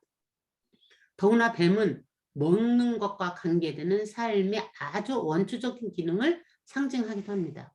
삶이라고 하는 것은 다른 피조물을 먹는 행위로 이루어져 있어요. 뱀은 자양이 될 만한 육식을 하기 위해 늘 분주합니다. 뱀이 무엇을 잡아먹는 것을 가만히 보고 있으며 그 원형질적인 삶의 모습에 원초적인 의미에 충격을 받게 됩니다. 삶은 죽어서 먹음으로써 남을 죽이고 자신을 달처럼 거듭나게 함으로써 사라지는 겁니다. 이 상징적이고 역설적인 이미지들이 나타내려고 하는 것이 바로 신비입니다. 생명의 신비. 이 끔찍하고 섬뜩한 이 생명의 신비를 마주한 후에 그거를 밟고 어떻게 가야지 돼? 유연하게 질서가 세워져야지 돼. 근데 이것을 마주하는 것이 너무 끔찍하고 위험하기 때문에 기독교에서도 처음부터 그러려고 그런 게 아니야. 어린아이한테 응? 이런 것을 보여주면 너무 무서워하니까 이게 영적인 어린아이들 얘기하는 거야. 그거는 이제 살짝 덮고 아이들한테 뭐 먹일 때 예쁜 캡슐에다 넣어서 그러니까 사탕 이렇게 단 거 발라서 이거 맛있는 거야 라고 약 먹이는 것처럼 이렇게 껍데기를 싹 씌워 갖고 사실은 이런 거야 라고 가르쳤는데 그것이 사도 바울이 얘기를 해요. 영적 성숙에 대해서. 어린아이 때는 어린아이다워져야지 되지만 나이가 들면서 신앙도 점점 허물을 벗어야지 된다는 얘기를 해. 그런데 교회에서 가르치는 것은 시스템을 유지하기 위해서는 어린아이 다우니까 껍데기를 벗기지 않은 어린아이 다운 그 상태에 머물게끔 계속 세뇌시키는 거예요. 교육을. 그러니까 순진한 기독교인들은 그 안에서 갇혀 있는 거지. 예수님이 주장한 말씀 선포하신 진리는 절대로 그것이 아니라는 거야. 잠시 너무 위험해서 우리 이유식을 먹일 때 갈아서 소화 잘 되게끔 만들어서 먹이는 것처럼 잠시 어린아이 때에 이렇게 던져줬던 그 영양분을 그 영적 성숙을 해야지 되는 부분에서 안 먹이고 거기서 그냥 끝내버린다고. 그래서 기독교 그 카톨릭 같은 경우는 뭐 성사가 몇 개가 있잖아. 유아 성사 받고 그다음에 무슨 성사 받고 그다음에 어른이들은 견진 성사를 받아. 견진 성사를 받으면 여기서부터 벗어나서 이런 신비를 정확하게 볼 수 있는 힘을 키워야지 되는 거거든. 근데 그 힘을 시스템 내에서 종교적인 시스템 내에서 안 키워주는 것뿐인 거야. 어쨌든 뱀에 있어서 긍정적인 면과 부정적인 면이 두 개가 붙어 있다라는 것. 뱀의 상징성. 그럼 왜 이렇게 뱀의 상징성을 강조하나? 무엇보다도 너무나 섬뜩하게 우리 눈에 생명의 신비를 보여주는 사물이니까. 생명이니까. 그래서 그 옛날부터 뱀에 대해서 이 동네고 저 동네고 다 이 두려움을 갖고 신비스러움에 영험한 힘을 보다 보니 이가 인류의 집단 무의식이 돼갖고 우리 안에 저 깊은 곳에 DNA로 내재되어 있는 거야. 뱀에 대한 이 공포가. 인류한테는 뱀에 대한 이 공포가 DNA로 내재되어 있는 게 기본이다. 신성이라는 게 뭐라고 그랬어? 이렇게 신성이 아니라 그 성스러운 것을 체험하는 걸 우리가 뭐라고 그러지? 성스러운 걸 체험하는 거. 그러니까 어떠한 그런 느낌. 영적 체험. 아이고 그 단어를 생각이 안 나는데 어쨌든 그것이 뭐냐 하면은 성령 체험 같은 거. 성령 체험 같은 거 그게 뭐냐면은 사실은 너무 아름답고 너무 좋고 이런 게 아니라 섬뜩하고 무서워. 무서운데 그것에서 묘한 매혹적인 힘이 있어. 그래서 끌려 들어가. 이게 성령 체험하고 비슷한 것들이라는 거야. 그 단어가 있는데 내가 지금 기억이 안 나. 신비 체험 비슷한 얘기 이게. 신비 체험이 그런 거라는 거야. 접신 같은 거야, 그러면? 선뜻하고 으시시하고 그런데 아주 매혹적인 힘이 있어서 끌려 들어가는 힘. 그게 신비 체험이라는 거야. 무슨 그랜드 캐년 이런 데 가면 막 막 이렇게 되잖아. 너무 거대하고 막 너무 영험한 거 봤을 때 느끼는 느낌 같은 거. 그 느낌을 신비 체험이라고 하는 거야. 그거를 어떤 단어가 있는데 내 지금 그 단어가 기억이 안 나는데 숭고한다고 하는데 숭고함. 순항당 같은데 막 느꼈을 때 오는 저기 전달이 됐지 무슨 얘기인지 바로 그 느낌이 저 우주의 기운과 접신하는 거예요. 우주의 기운과 접신을 할 때 이게 어머 좋아 죽겠어 이 소리 안 나잖아. 그러니까 일단 이렇게 움찔해지잖아. 그런 느낌을 얘기를 하는 건데 바로 그 뱀이 그 섬뜩함을 거의 원형질적으로 우리로 하여금 느끼게끔 해준다는 거예요. 내가 그러니까 이렇게 해서 이제 우리 태극도 그렇게 연결이 되는 거고 그 다음에 우리 했던 거 기억나 이거 구찌 상품. 구찌 상품에 이게 우르보로스의 얘야. 얘라고 얘. 얘를 보면은 막 못 보겠는데 이뻐. 구찌는 막 이뻐, 이뻐. 이런 목걸이 하고. 예쁘진 않아. 그런데 여러분들 이제 알 거야 그거. 대부분이 그 명품은 다 신화에서 따와. 응. 이름도 신화에서 따오고 거기에 쓰여지는 그 문양이라든지 이런 것도 전부 신화적 문양을 따갖고 와. 얼마나 끔찍한데 사람들이 이걸 매혹적으로 느끼고 사냐. 그중에 대표적인 게 뭐가 있냐. 신화는 아니지만 바니타스의 대표적인 거 해골. 해골이 얼마나 명품에서 많이 활용이 됐어. 해골을 산 적은 있는데 저 뱀은 거저줘도 안 가질 것 같아. 난 줘. 제가 거저 드릴게요. 저보다 못 입어. 나도 못 입어. 영수쌤은 거저 달라고 하시네요. 난 이거 진짜 나 한동안 해골 그려진 스카프 엄청 열심히 한다. 네, 저도 해골 그려진 스카프 있어요. 그러니까 그런 섬뜩함에서 느껴지는 묘한 쾌감 같은 게 있는 거야. 그러니까 명품에서 원형지를 건드리는 거야. 그러니까 명품에서 그런 거를 공략하는 거야. 거의 본능적으로. 그치? 근데 왜 명품관은 꼭 기다렸다 들어가게 해? 응? 그건 난 모르겠고 일단 명품가를 그러니까 일정 수준의 사람을 그러니까 너무 돗대기 시장 같이 만들면 안 되는 거잖아요. 항상 하면 줄 서 있어. 그래서 못 들어가겠어. 가서 좀 구경 좀 하고 싶은데. 자, 뱀의 신비를 이렇게 생각을 해보시고 여러분들이 예전에 봤던 그 바티칸 성당의 뱀의 형상성. 은희쌤하고 그 누구야? 정혜는 못 봤으니까 이따 그거 잠깐 보여주고 변신으로 넘어갈게. 변신 이야기 하고 난 다음에 우리 책을 하면서 다시 하자. 자, 밥 먹고 하자. 네. 여기까지. 네.